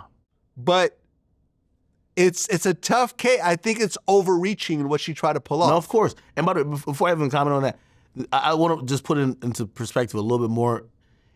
The reason, I know in the rap community, this YSL thing is such a hot button issue. The majority of the voting constituents in Atlanta and Fulton County, they respect Fonny because she's one of the only DAs to have the balls to take on Donald Trump. She literally indicted the nigga, told the nigga, you got to show up to the court. They had a whole, she stood on business. Yeah, like, you think, you first of all, forget Young Thug. People hate Trump down there. You know what I mean? Like, that isn't the Republican ran place. That's Black Atlanta. Yeah. So anyway, but as far as the trial, shit show. What's most likely going to happen? I 100% do believe that he's going to be found guilty. They're throwing everything in the kitchen sink. The judge don't want to, so much taxpayer money has gone into it. They don't want to do a mistrial at this point. I think it's going to be guilty, but I think it's going to be overturned on appeal. And I think once it's overturned on appeal, absolutely not. They will not try it again. And, Or they'll just have him plead to something lesser, time served. Which I think they would have done already, but there's so much egg on their face, they can't do it. Yeah. Right? Like, you can't go from saying this guy's the most dangerous guy who's responsible for all these murders to now saying, hey, bro, we're going to let you out on time served, right? So I think that's what's necessarily going to happen. Well, you said that you heard Drake showed up to Michael Rubin's party, white party, 20 deep. Yeah. When really guests were only allowed one guest. Yeah, Mike Rubin is always touted that. I'm waiting for him to respond to that because I heard it from very confidential sources, okay? He showed up 20. It is Drake, though. Well, I heard Drake popped out to pop out. Hey, at a time in the industry, you got to flex a little bit, and you also got to maybe check a little bit of temperature to see, again, I think he's also trying to figure out who's rocking with me, who's fake friends, Yeah. Pop out with force. Yeah. And now he's not there like beating people up, but it's just like, hey, listen, he had this one song. He said, I'll never go to the Met Gala because they only give you a +1. Time he shows up to Michael Rubin, 20 deep, yeah. Hey, I come on with 20 of my homies. You get to see that I'm still, and by the way, he hasn't popped out many places. You get to see, I'm still Drake. When I come in, you came in with your date, I came in with my niggas, okay? and it's just almost of a, yo, the elephant still is in the room, right? Well, yeah, Michael Rubin also said that he told the DJ not to play Not Like Us. Of course. Which makes sense. You don't want to play a diss record with one of your biggest guests. If not your actual biggest guest. And, Michael Rubin did the Breakfast Club interview where he talked about how he dislikes how black culture hates on each other. And he had to backtrack that and say, listen, someone that I really respect more than anyone else told me. It was Jay-Z. That's what they said. You know what's interesting, though, is that they said how the comments were like, yeah, I'd like to see a black entertainer go on a Jewish platform and tell them what they don't like about Jewish culture. This is a Jewish platform, a Jewish-owned platform. People come to my platform and tell me problems they have with what's happening in Israel. Okay, I accept it. I respect it. But I will say there was a very slight difference, and I see why he got some backlash. So if you go back to that interview, I think this isn't being mentioned a lot, but it's very telling.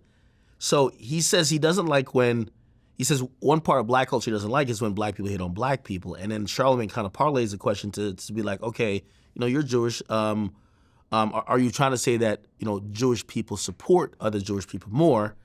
And he didn't give he kind of explicitly say he would rather black people support black people, but he wouldn't give an explicit answer on does he, in the Jewish community, does Jewish people support Jewish people more? He kind of was just like, I just want everybody to win. Yeah, that's kind of like how he answered it. And I think that kind of skirts around why people kind of having these thoughts are like, okay, so, there's always this conversation of you can't say nothing about Jewish people. Or there's like a secret agenda where Jewish people kind of collude. Did you see the clip at the Fanatics Fest where he introduces Aiden to Robert Kraft? You see that? Yeah. He introduces Aiden to Robert Kraft, and Robert Kraft's like 95. He probably just came out of a spa, just got in a hand job or something. And he just, for real, he got caught, I ain't gonna lie. Yeah. And right when he's introducing him, you could tell Robert Kraft don't know if he's seen the Grim Reaper or he's old as shit. And when he's trying to explain to me what he does, he's like, he's one of the biggest streamers in the world. And then he says this, and he's a good Jewish boy. Yeah, he says that. Yeah, he says that. And I think maybe that, I think it was another, I think they would probably get at all white dudes if they said that.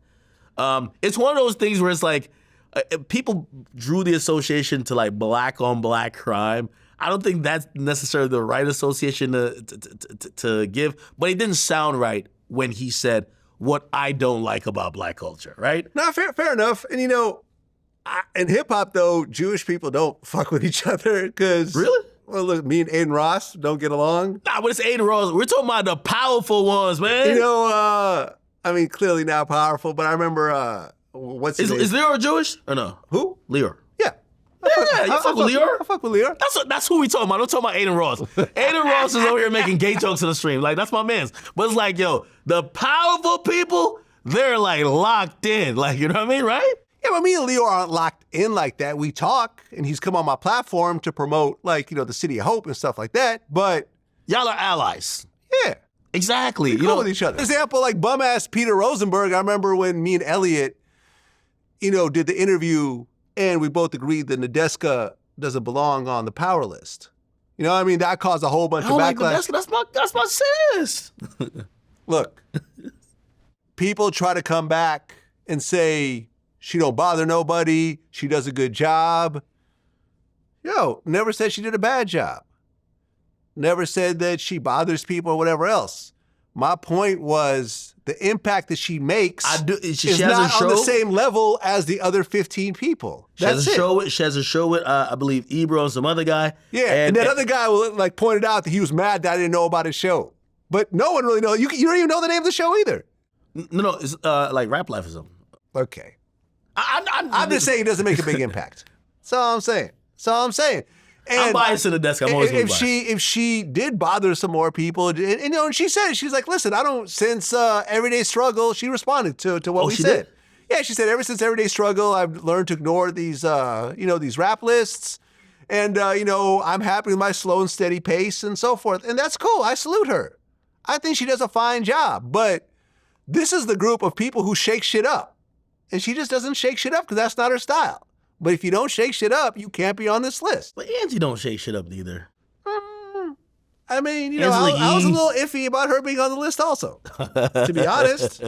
Hey, listen, there was a few people, the Kids Take Over guy, I didn't think that he should have been on that list either. No, that platform does Look at the numbers, certain... man. Look at the numbers. Well, I think that might be influence. You got to look at the numbers. You got to see the impact, man. That's all I'm saying. Me, when it comes to the desk, I'm going to be completely biased. You're biased. You guys were on a show together. Yeah. But, I remember bum-ass Peter Rosenberg. He on the list? No, he's never on. He's never on any of these lists. Come on, Peter Rosenberg has never been on anybody's list. Oh man, he's just happy to be keeping that job. Because if he got fired, Ebro was too high on that list. I'm gonna be honest with you. He was below me. I actually got a kick out of that. I was 6 and he was 7. Yeah, but wait, was I? People don't go. I was. People don't go to people go to Vlad TV and get hip hop. Nobody goes to Ebro. Yeah. I'm gonna be honest with you. I agree. Like I'll see random takes from him at times, and I'll see an interview or two, which is like Apple facilitated, but like, yeah, exactly. You know what I mean? Like, yeah, no, look, I remember Peter. Like someone sent me this. Peter Rosenberg put up a story where he said, if you pay for interviews and are behind the camera, you shouldn't be on a rap list. You should be on a narc list or some shit. And I'm like, this bitch ass motherfucker don't even want to say my name, huh? Fuck him. Like, you know what I'm saying? You're never on anyone's fucking list ever, on any level. And if you lost your job, which you're very lucky to have, you would probably be homeless. I had my bout with Rosenberg before, but that's long before I became number one. So I can't even. What I will say to him is, and also he sent me a long ass DM and he was just like, I'm not jealous of you, but like, and I was like, oh my god, like he's a bum. I remember he was hating on Charlemagne. Yeah, now I was like, yo, this is like a fucking a guy in the last row of the fucking theater throwing popcorn at those fucking players. Yeah, like you know what I mean? Like this is who that is, and he's always been like that. Yeah, well, I only have positive things to say to him now. Like, I do believe that, and this is really positive advice, and I'm not even like John playing. I believe that his podcast, Juan Epstein, I believe that that's one of the original, along with like Combat Jack, like those one of the original like really rap focused podcasts. And I'm gonna be honest with you, if only he had knew then and had some foresight, like, hey, listen, you see this little pencil pushing job you got over at Hot 97, I don't know what they're paying you, but the future is gonna be, because what he did, like part of hip hop, he could have really made important if that podcast had the relevance. It could have been, well, obviously they're not gonna be as entertaining as like a Joe Budden or something like that, but it could have been something that people go to for moments like this. Like, here's the interesting part. And this is why I was also happy about, whether I was number one or even like, those rappers, Drake and Kendrick give me that nod, is like, this was a music moment. This wasn't about gossip. Like, of course, there was gossip, like content, but this was music, bars. This was songs getting dropped. And it wasn't being dropped on his late night show on Hot 97. It wasn't being dropped on these platforms that they claim they're just backpacking. They know it was being dropped on my platform. And if I was him, I would look at it and be like, man, that should have been my platform if I did the work for 10 years. And I'd really focus on that. Maybe focus on being an entrepreneur other than when I walked out the station, rather than just being happy clocking in every day. And, I think that he has to deal with himself. But, sometimes, unfortunately, I think it comes across with him seeing other people who have taken the ball or taken the baton and ran.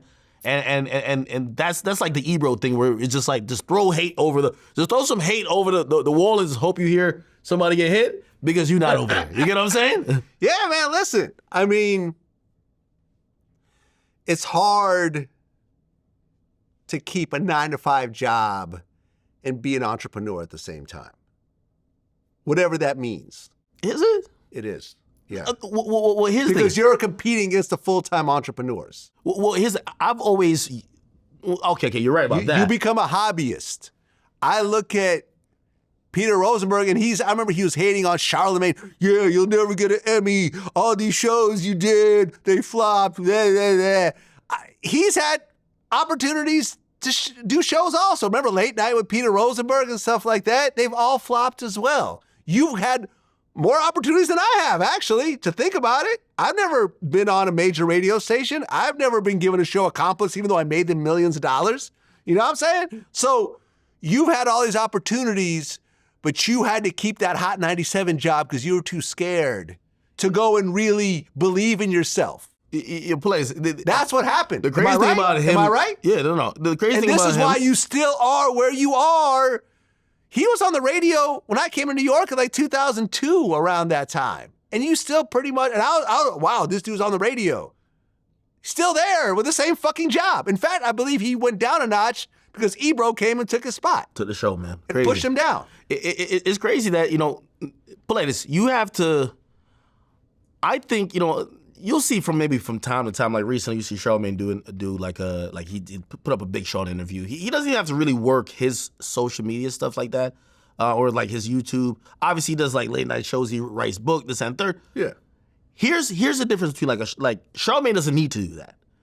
Charlamagne is a once in a generational talent broadcasting wise. I agree. And you're not that. So you should he could do one job. Just be at the Breakfast Club. Yeah. You need to do 8 jobs. Yes. Okay? Because when he's a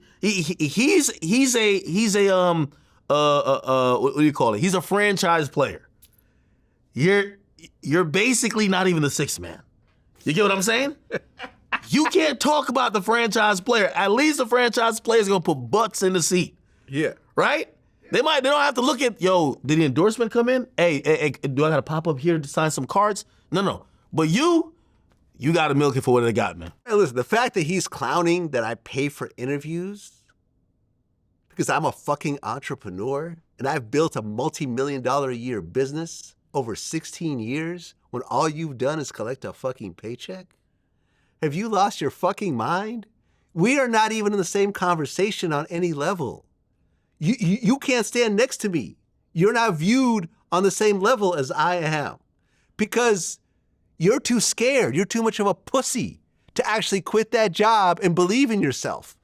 What you said is absolutely right. I remember, I think Elliot said the same thing. He said that Juan Epstein was the original podcast and he was the original guest.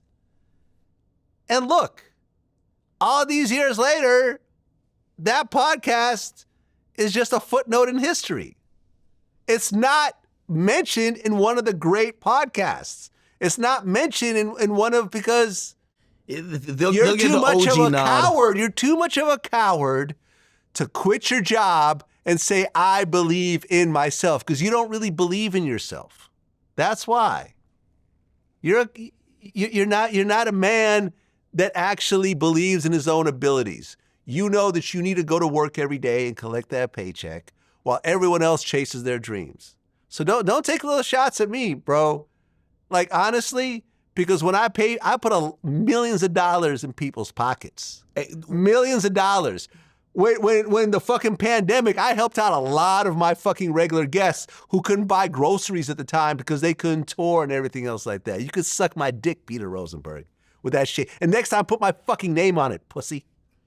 One thing I don't like about people that kind of like criticize when people do media a different type of way, they'll criticize me. Oh, he's just sitting in front of his computer. Oh, they'll criticize you. Instead of criticizing, you need to bring something to the market to counter. I've always said that when people used to I remember I was the news guy on YouTube for a while and everyone was just like, yo, Ak, you're only speaking from this perspective. And I said, rather than criticize me, you need to give the voice or give a platform to what's missing. Don't, a lot of people hate what already exists and they think that's a solution. Instead of them saying, you know what? I think there's a better way to do interviews. I think there's a more organic way. Yeah. I think I could get better guests. Yeah. I'm gonna go get that. They're too lazy. People on, especially Twitter, they don't put in the work, they put in all the complaints. Yeah. They sit down every day. Yeah, I don't like Akademiks because he does this. Akademiks is a bitch because he does this. Akademiks is a weirdo. Ak is this. Ak is this. Never does it cross their simple brains. You know what?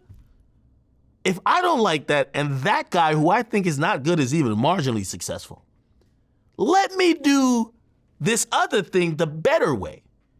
in a more, very ingenious way, and I'm gonna just blow them out of the water. Nah, they only come with complaints. So, God bless Peter Rosenberg, though. Yeah.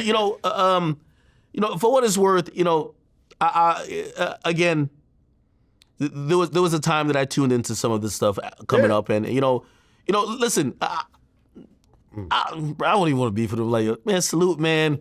Whatever you do in life, hoping for you're happy. Yeah, I'm man. happy. I mean, listen, I remember when I mentioned various people like this with Elliot, we started calling it white on white crime. Because, like, in hip hop, the white dudes in hip hop, I don't do it. I've always tried to embrace everybody. But the white dudes have always beefed with me in hip hop. Because it makes them seem more down. Because it makes them seem more, I'm not like Vlad. I'm really down with hip hop. I'm really down with black culture or whatever else. I always thought it was so dumb. It was so dumb because let me tell you, like, if I was Peter Rosenberg and I saw Vlad coming up, he's also white, he's also Jewish, we both have the same interests, I'd be like, yo, man, I need to fuck with this dude. This dude is actually making some fucking noise. You can't deny that I make noise. Can't deny it. The numbers speak for themselves. The guests speak for themselves. I'd be like, yo, I got to get down with this fucking dude. You know what I'm saying? And let's do a show together. Let's hit me up. I know some people, whatever else. Like I've done with you, like I've done with Charlemagne, like I've done with Sean Khan, like I've done with Adam. Me and Adam don't do this to each other. Adam's like my only white friend in hip hop. Like, honestly. Yeah, because they try to do what they do to you to Adam, too. Yeah, me and Rory's always talked shit about me. You would think that it's only because of Joe in the beginning, right? Okay, because Joe don't like me, so you're riding for your boss, and you want to seem down with your boss, but your boss fires you. So wouldn't that make sense at that point? Be like, yo, let me be cool with Vlad, because Vlad is doing it bigger than me. I'm telling you. But it never happens. It never happens. And it's so silly to me. And I've always said Rory could call me, we could have a conversation. It's an archetype. He don't want to do it. Like, all right, cool. If you look at there's certain white people within hip hop that they feel like their acceptance is they get the closest to full black acceptance when they're super like backpack. I'm not. So they're gonna say fuck the Vlads, fuck. They're not gonna like me neither. They're gonna be like, yo, now fuck him. He's a gossiper. They do that too. Right. You get what I'm saying? It's lame. It's fucking lame. It's lame. It's dumb. It's short-sighted, and it hurts everybody all across the board because honestly, there was this white guy who got mad at me. What's that? What's the guy named Static Selector? Static Selector, yeah. Yo, he was just like, yo, why these rappers like dropping stuff on Akademiks platform? Like he's getting exclusives, and I was just like, dude, again, back with the complaints. He criticized Elliot and Joe Budden for giving you a platform. For being on their show. And I'm just like, me and Static are cool. I got nothing to back. No, listen, me and Static have always been cool. I've never, but we don't have a close relationship. We just don't. You know what I'm saying? But yeah, this is an example of what I'm talking about. It's like, it's all good. You don't have to be that down to actually for everyone else to benefit. Because honestly, bro, like I said, these media relationships I have are real relationships, and they've always been beneficial for everyone, all of us put together. Like Adam has put me on to deals. You've put me on to people. You've asked me for people. I've connected you and Adam and Sean. I've called Sean, and we've had cool conversations. It was like, what I'm saying? Back in the day, they had Hot 97 versus Power 105. You know that they had this to the point where like you couldn't even DJ at the same club with them. Yeah, I heard about this. And I'm like, yo, the craziest thing is they would fuzz out Biggie, like when he mentions Hot 97, if they play the song on Power 105. So silly. It's part of the actual song. Get off it. Yo, and you get to realize it's like two companies beefing, but then the DJs, the personalities, like they were repping the beef like they were gonna be there forever. Or then they get fired. Or listen, God bless, any of those media personalities who, maybe they were influential at a time, but they were stuck in their ways they didn't want to adopt. Or they were so adversarial to their counterparts that it would look foolish of them to say, hey, I like what you're doing. How could I incorporate, maybe you could help, that I could, no. Their ego is going to be like, no, fuck him. You get what I'm saying? Now listen, any media person who's listening to this right now, Peter Rosenberg, Rory, like the dude at Dirty Glove Bastard, like, you know, the dudes who have like come at my neck over the years. You beefing with that guy too? He was beefing with me. I got his Twitter account shut down at one point. Because you got more. He would repost my videos and diss me in the captions. So I got that shit taken down. Like, motherfucker, don't do that dumb shit. Yo, Vlad, I haven't but really it's like, had I didn't no even know beefs. the guy. I didn't even know that he had a competing platform until way later. Like, yo, listen, call me up, DM me. Yo, Vlad, and let's just have a conversation. Yo, Vlad, you moving like each Tupac other. out here, man. Like, yo. Well, speaking of Tupac, NBA YoungBoy, this generation's Tupac just accepted a plea deal in his gun case. Surprising for me a little bit. So does that mean that you think there's prison time? Or do you think there's lawyers whittled that down to nothing? From what I'm hearing, you know, the feds don't do time served. So he's facing up to 10 years. Damn. Yeah. And then he has the pill case. So here's what I believe is going to happen. I believe that his lawyers had a conversation with him saying, hey, listen, we could get you maybe 3-4 years. It might say 5, but like you're gonna serve 3 to 4. You're already gonna have to do some jail time for this other thing. Because he didn't officially plead guilty yet. His lawyer filed papers for the case to be transferred that they could do the plea agreement of guilty in the district that governs Utah, because his original case is in Louisiana. Now, it's set forth by the judge that if he reneges on the plea before the plea is entered, it returns back to Louisiana.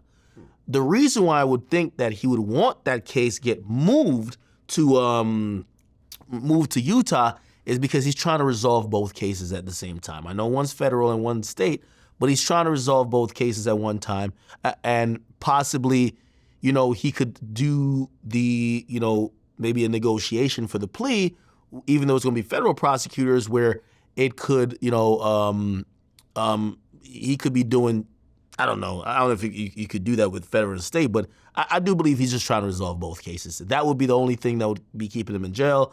I don't think he's taking any of them to trial.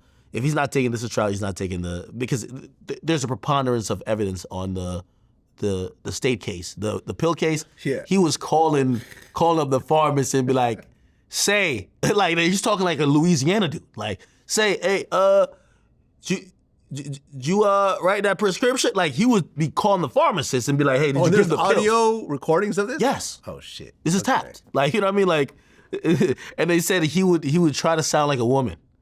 You know, these are, you know, and again, all the doctors, even there were doctors that supposedly their signatures were forged. They're cooperating because obviously, you know, if they don't cooperate, that means they would be complicit. Yeah, they'll get charged, yeah. And they would lose their license. So everybody is pretty much talking. I think the only thing they don't know at this point, they had certain females that were picking up the medication. There were some unnamed people who they were still figuring out, but regardless, they have supposedly YoungBoy who made those calls. And also, one of the calls was with a undercover detective. Yeah. So he's just like, how much total jail time do you think YoungBoy? Man, if you know, this is me wishing on a star. If he's given some time served and he does 3-4, I think that's good. Huh. Now I know his fans are gonna kill me because they want to hear, no, he's coming at home by Christmas, but it's just unlikely. Here's the thing. I believe he's like 24, right? You could probably tell me his age. I believe he's like 24. And if he comes out in 3 to 4 years, he comes out still before he's 30. He's one of the hottest artists, one of the most hardworking artists. He has a plethora of music that could hold his fans over. It's actually kind of worked a little bit that he's been incarcerated because he used to drop so frequently. One of the main things they used to get at him, like, hey, you need to slow down, that the records could do better. He hasn't dropped music in a while. Yeah, we're going to see. We're going to see. You know, last time I spoke to him, he was in high spirits. He gave me a record. I dropped it on my page. It's called Tears of War. But, you know, it was going to the realm of he wanted to fight that case. He already beat a Fed case. He had 2 I remember. gun Fed cases. And essentially, this one, I think they were going to go to trial because the case hinged on they did not see him with the gun, but they went through the cameraman's SD card and he had a gun. They tried to claim it was a replica, but there was no replicas. It wasn't a replica, right? You get what I'm saying? And there was one you could see a serial number. So based on that, you know, at first he got it thrown out. So that evidence got thrown out. It was like, okay, smooth sailing. The feds want him bad because he embarrassed them the first time. The feds appealed it. Usually, like, okay, the judge says rules, whatever. The feds like, all right, whatever. We'll keep it going, or we won't oppose a motion to dismiss. They appealed it, and the evidence got back reintroduced. Wow. So they wanted him bad. And I could imagine they were going to say, hey, listen, you're going to get the better part of this 10 years if you get found guilty. So Yeah, if you take a trial. yeah, of course. Yeah. Yeah. Young Miami finally did an interview talking about her relationship with Diddy. And you commented about this, basically saying that a lot of these dudes just want women who'll never say no. Yeah. And if you have that's down with everything, Yeah. then it'll work out. Yeah, no, listen, I was describing a very typical relationship I see in the industry with like dudes who have a lot of power and money. And sometimes you see the women that either gravitate towards those men or you see them almost like rotating as musical chairs. And a lot of times it's not like these women are just the most gorgeous women on the land. Not saying they're ugly at all. But when you get to cases like, you know, Diddy, and, you know, obviously I've never been around anyone like Diddy, but I've been around some of these people and some of these rappers who have a lot of money, and they have some really interesting situations. When I mean interesting situations, your monogamous relationship is not what's going on here. They have a very, if you ever go to the comfort of either rappers' homes or you hang with them like really behind the scenes, man, a rapper who got $50 million, man, trust me, like he's doing whatever he wants. So when I say that, is like a lot of times the women that they want around, right? And this is even on a lower level than Diddy, is the women who, no matter what they say, the woman is gonna be down with. You know, I remember I brought this up with Gilbert Arenas, where James Harden has this one chick who's now Instagram official with him, and this is like the baby mother of another, you know, known NBA player. And he was like, yeah, but, and I'm like, why do these dudes keep playing musical chairs with these same girls? He goes, but that's the preference because these girls already know the routine. You know, they're not going to be the ones that scream domestic abuse. They're not going to be the ones running the Instagram. They're not going to be the ones complaining because he's on the road too long.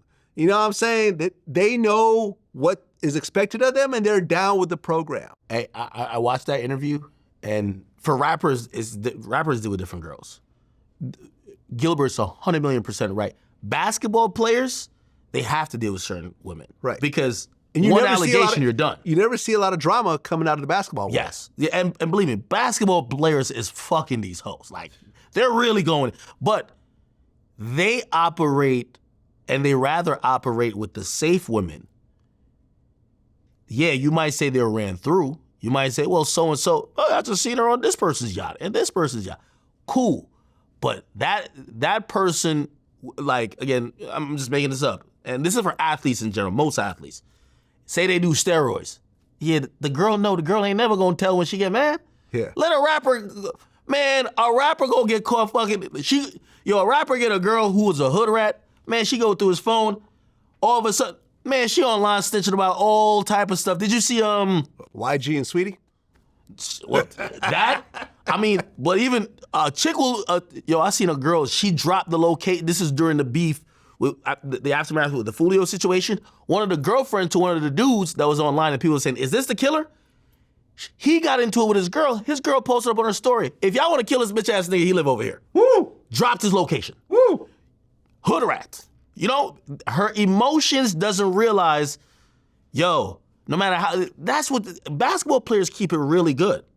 And that's why I think when Gilbert was speaking, he's so right. Obviously he was a basketball player, but like, yeah. And they probably get compensated well, right? Like, hey, listen, you know what you can't do. You know what you can't do. But here are your perks. You do get some perks. You see, rappers ain't gonna really do that like at certain levels. They just fucking hoes. You know what I mean? Like, and you get to realize it's a different quality of woman in terms of, you know, how discreet they are. You know, a lot of the rapper girlfriends, they want to be in the limelight. And you've seen situations where a lot of rappers have really raised their profile by being with like a hot Instagram model. You know what I'm saying? Like, would Moneybagg Yo be Moneybagg Yo without Ari? No basketball player would date Ari. Yeah. Think about it. Yeah, you're right. No basketball player that got a contract. Come on. She get online and start hinting towards, like, she's hinted towards that with Moneybagg Yo, like, shit's been getting spicy. No, yeah, they were beefing online. Come on. And it was like, someone was like, yo, why are you doing this publicly? Oh, because I've already tried texting him, he don't respond to me, so now I gotta do this. You don't see a single basketball chick doing some shit like that. Trust and believe, like, New Orleans Pelicans was probably going crazy on Zion for that girl. Trust me. Bro, basketball that players. That was the only porn chick he was fucking with, though. You know what I'm saying? I know, I'm not gonna say, but I know some stories. Yo, he was fucking with some real raggedy porn chicks. Okay, I guarantee after that, the OGs around the team took him and said, we get it, you a sexaholic. You just want to fuck these big booty bitches. Here's the big booty bitches you fuck. Yeah, here's the menu. Okay? You could do whatever you want with them. They'll act like they don't know you. Right. They'll walk right past you in the lobby. Exactly. Yes. When they see you at the game, they're not Snapchatting you, be like, ooh, babe, going good today. None of that. None of that. And you got to give it to athletes because, you know, I see rappers and you know, shit, I think just because rap is tied more to lifestyle, man, people in rap almost jeopardize a lot of times their livelihood for a female. You know what I mean? And it's because it's just not that discipline. And also, you don't have people to kind of put you on the game when it comes to that. Like, certain rappers get it eventually. Like, there's a few baby mamas that got babies with everybody. And I think there's also a few women who's been with everybody. You never heard them talk. I mean, yeah. Was it Joy Chavez, who's got a baby with Bow Wow, Future, and then this other football player, I believe. I mean, Drea has made her rounds. I mean, you had, you know, Young Berg, aka Hitmaker, on your show that said that Drea gave Diddy a hand job. Oh, yeah, while Cassie was in the house. Yeah, Drea hit me up about that. Oh, what'd she say? Drea was like, yo, it's like, come on, like, yo, I got kids now. She had kids then. I felt bad. I'm just saying, am I right, though? I felt bad. No, I think she was almost kind of like, you know, again. She didn't deny it, though, did she? Nah, but it wasn't even about that. I could tell she was just like, hey, listen, you know, and she's with a younger guy now too, so. Yeah, she was half a. For her, she was just like her son's age. She said something, and this is why rappers get, you know, the girl like that. Well, I don't know if she was always like this, but she was just like, Gilbert used to fuck with her in the back seat with Nicki in the front seat. She said, I don't know why, if I'm not talking about these things, men are getting on platforms to talk about it. You get what I mean? You're Drea.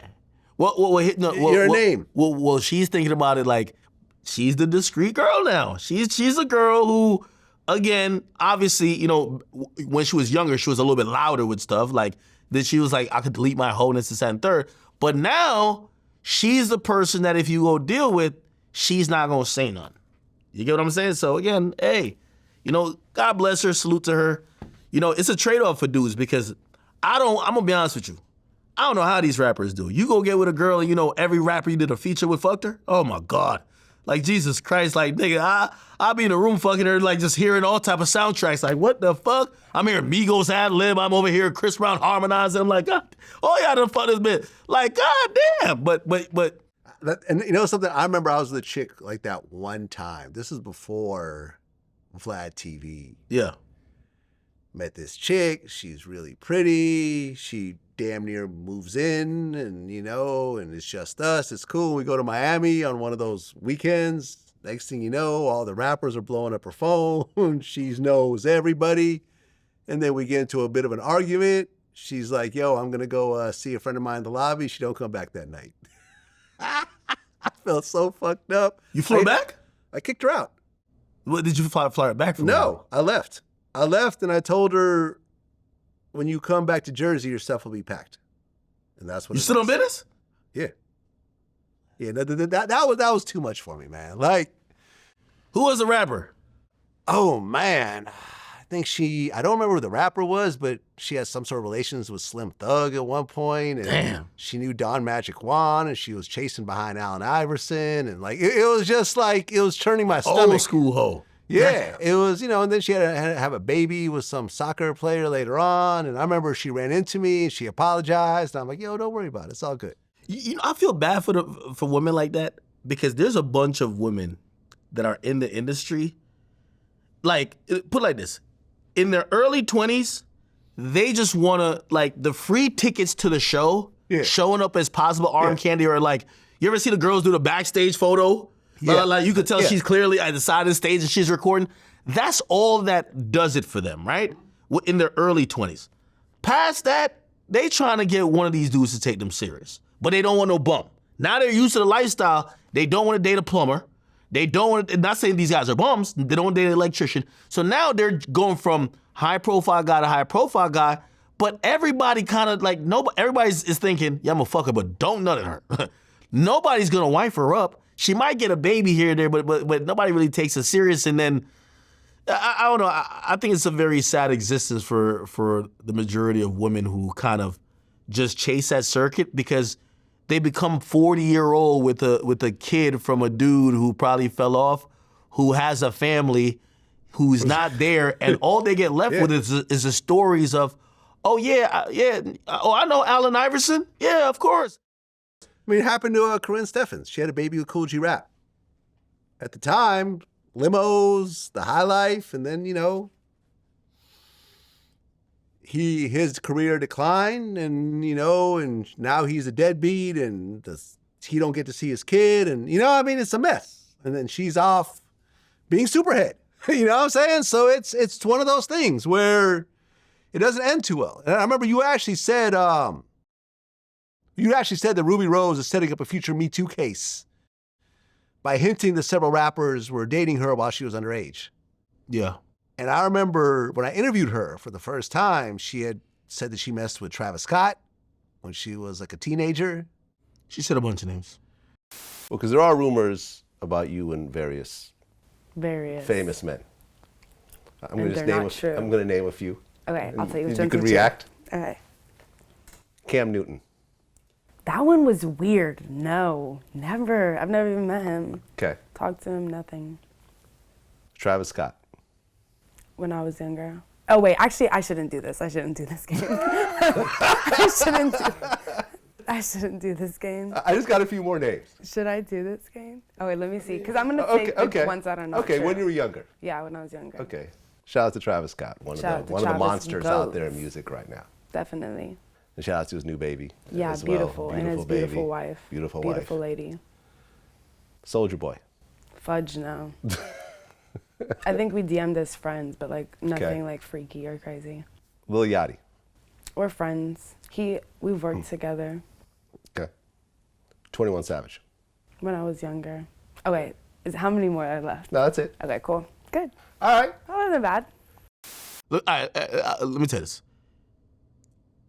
The way she's expressed those relationships and the fake naivete, she's like, oh, I don't know how my she's making it kind of like known that, hey, listen, the age thing might have been a thing. That trust and believe. If she ever goes down bad, that comes back up. You see, right now it's just an afterthought. Nobody thinks about it. But let her get down bad, trust me, she gonna have some real stories to tell. All right, because when I interviewed her, she was the rapper girl. She had just been signed to, I think, Epic. She was signed to Hitco. Hitco, there we go. L.A. Reid had left Epic, started Hitco, signed her. She had one song. Very beautiful she hasn't girl. done a song since. Yeah, because right now OnlyFans is paying the bills. But here's the thing: beauty is always fleeting, right? So it's like, yeah, she's gonna be Karine Steffans' age, and maybe some people is gonna still pay for the OnlyFans. But then what's gonna happen next, Vlad? It's gonna be a memoir. Yeah. She's gonna tell the stories of how she met. And by the way, the guys she named, it's not like some fell off dudes. Those people are gonna be the legends of this time. Some may have turned into moguls. So now when she's you got talking, Playboy Cardi, you got Travis Scott. She was in the Migos Bad and Bougie video. So now when she starts talking about it, maybe when she turns 40, yeah, and those guys have now moved on past that point in their life. They're married. They have signed a new artist, and she needs to tell her story, and she gets a book deal. Yeah. What do you think she gonna say? You think she gonna just say, let's not mention my age at that point, or she gonna talk about how she got sexualized early? Yeah. She went around rappers who didn't care about her age, who all had sex with her. She was too young to understand what was going on. And now as a 40 or whatever age she would be then, now she realized that was wrong. You don't think so? Yeah, it'll happen. This Diddy shit letting a lot of people know. Niggas was wilding and freaking and deaking up in the 90s until they realized that, hold up, wait, there's no statute of limit. I'm serious. Yeah, no, you're right. A lot of them niggas was getting into freak on. Listen, yo, there's been a couple names mentioned that we ain't seen them since. Everybody lay low. It's like everybody ducking. We ain't get another brunch forever. No more brunches. Yeah, no. Ever since Gene Deal said that Ja Rule came out of the joint with a towel, I ain't seen Ja since. What does Ja Rule think now? And Ja's my man, but still, what does he think? Yeah, I feel you. And he shouldn't say nothing, right? He shouldn't say nothing, like, because we're in the time that when these moments happen, anything you say makes you look more guiltier. Be like, oh, how many parties got? Like, you don't even want to be down to answer the questions. And you can't also even say, because I do think this is a legit answer for some of these people. Truth be told, that type of sexual parties was what was happening at the time. People are gonna take that answer to be, oh, so all y'all were doing it. So all y'all were doing exactly what Diddy did. So again, you can't say nothing about it. Because I remember somebody that came out when it was when Bill Cosby got caught, and they were like, yo, somebody was like, I'm gonna be honest with you, like, Quaaludes was just a thing at that time. They were like, oh, so you drugged them girls too. So you can't even speak on. I feel you. So you almost be like, all right, just take him down by himself. Yeah, like, go ahead, brother. Well, I just want to say rest in peace, B. King, who just died at age 39. I've never met him. You know, a lot of people, oh, Vlad was going to say that he interviewed him or he was about to interview. No, I've never met him. I don't have any connection to him, but I was supposed to interview him. He had to die at 39 from blood clots. Is with his two daughters, the hospital bed with him, next to him is horrible, man. I don't know the details. I don't know what would cause that at such a relatively young age, but he was a Houston legend. Yeah, definitely a Houston legend. If you were on the timeline, I mean, even till now, any girl that's 25 to 34 are gonna say that he had them lit, high school and college. Like, he was making that soundtrack for that audience, and them girls was definitely doing their thing to it. He's someone who I watched go on a health journey for the last 2 years, though. Really? Yeah, he lost at least 100 pounds. Damn. Yeah. If you look up the pictures, like he used to like post these pictures of him like working out, and he would have like these sayings on like whatever, like in the gym he was at, that it was almost like self-deprecating to like encourage him, like, yo, you fat piece of whatever. And he lost a lot of weight. And I remember he was even like, one time he said to me, because I forgot where he was posted, he was like, yo, why they keep using my fat picture? Because he was losing weight, and he kept telling people it was a thing. People saw the journey he was going on. And I think that kind of confuses people a lot more, because they would have thought that, obviously, you hope no one suffers from that type of health condition, but you would hope that it would be a less likelihood after they start going down the path of being a little bit more health conscious. So, we don't know the full details. No, we don't. No, we don't. And I remember when he died, I think you would actually put that he was killed. Yeah, and I remember I was going to hit you about that because my man Willie D, who's from Houston, was like, "No, it's blood clots." Yeah, that was incorrect on our part. Yeah, but it struck a lot of people as mysterious. We had gotten like a source that there was some shooting in Dallas or whatever. It was just completely unfounded. But yeah, man, you know, one of the saddest things about like death is like, he had dropped a project not too long ago, and he was talking to me about getting some awareness for it and promoting it. And he had seen Sauce Walker come on my platform and say, yo, it's like, yo, I'm glad you tapped into Houston. Like, bruh, would you do an interview with me? Because he's been hitting me over the years. And I was like, yeah, whatever you get up to New York, cool. Yeah. Then he was almost also asking for some help with like promoting his album and stuff like that. And, you know, I know he was trying to get some attention for his music, and then as soon as he dies, it's like everyone's like, "Yo, run!" It's like the most attention ever. And I was like, "Man, yeah, so funny." That's the sad part about these kind of situations. Suddenly, he's the legend, he's this and he's that, but you're not doing that while he was alive, unfortunately. You know, but that just comes with the territory of dying young. You know, and but on a brighter note, Vybz Kartel is out. Yeah. No, that's the saying. You know, everybody knows when it comes to the Olympics, man. Us Jamaicans, you know, I was born in Jamaica, right? We run the sprints. You know, the 4x100, the 200 meter, the 100 meter. That's Jamaican sports. You know, Noah Lyles, I rock with him, but we really run that thing. You know what I mean? Like, shout out to Usain Bolt, Safa Powell, Johan Blake. However, this year, we ain't seen not one medal. Actually, we did see a gold, not gold, I mean silver in the 100 meter. This is what we're saying. The trade-off was that we got Vybz Kartel back. Got Vybz Kartel back. Okay, that's the big gold. That's the big gold medal right there. His first show's in December. I'm down there. I'm there. I was looking at things and I haven't gone on vacation like a vacation in a minute, but I'm down there. I've been waiting for this guy to get let out of jail. He was locked up September 30th, 2011. I had a regular job then. I remember I shed tears silently in my cubicle. Yeah, he was the biggest thing ever in dancehall. And actually, the interview's not out yet, but I just interviewed Spice. Yeah. Queen of dancehall, who was very close with him. Yeah, of course. Very, very close. Of course. They came up together. Of course. You know, and it's funny also because I remember around the time that he was convicted, I interviewed Kamani Marley.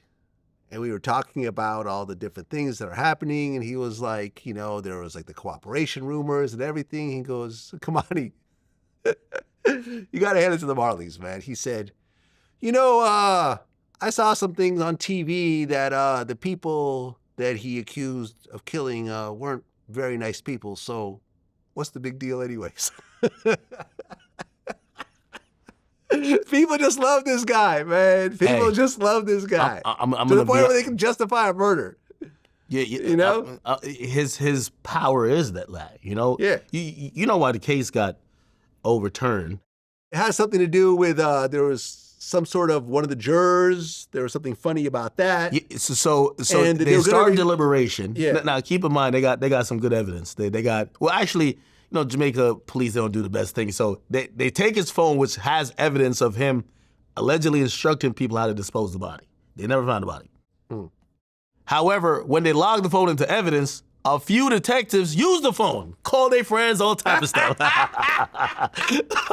Yeah. Well, yeah. I mean, they basically said that they could have retried the case, but his health was already in decline and so forth, because he looks like somewhat sick. They weren't going to get no conviction. He has Graves' disease. I know, but trust me, they weren't going to get a conviction again. Vybz Kartel has been the most powerful man in the music business since 2008, right after when he clashed with Movado. Even in jail, he's ran the music business. Oh yeah, verse after verse after verse, I've been hearing it. And the streets. Yeah. So this is a different type. We're not talking about locking El Chapo up in like in some like max prison over here where like he don't talk to nobody. Vybz Kartel recorded song after song after song. Like Tory's late to the recording songs in Jail Parade. Like Vybz Kartel was recording all type of. He went live in jail. Chilling. You get what I'm saying? No, that first show is gonna be nuts. Well, here's the thing though, and I'm honestly worried for him. His influence is way more than any particular person on the island of Jamaica. If he says A in a cultural perspective, and the government could ban it, they could say B, his voice is the most important, singular most important thing. Like he controls like half the country in terms of influence. That powerful. It was better for the government when he was incarcerated, because he's still gonna do some stuff, but they don't get to literally see this guy, and either way they're screwed because it's gonna be martyrdom. If he never got out, he's a martyr.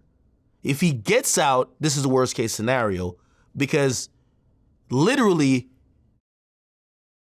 I don't think they could put him back in jail again. They would have to, like, say people were scared of his influence. Like, I mean, there's been, not wars, but it's like, you have cities beefing over this influence that he has. You get what I mean? Yeah. So it's like, now the reason why I'm concerned for him, because at a point like this, when you have now martyrized somebody where they're looking at him like a messiah.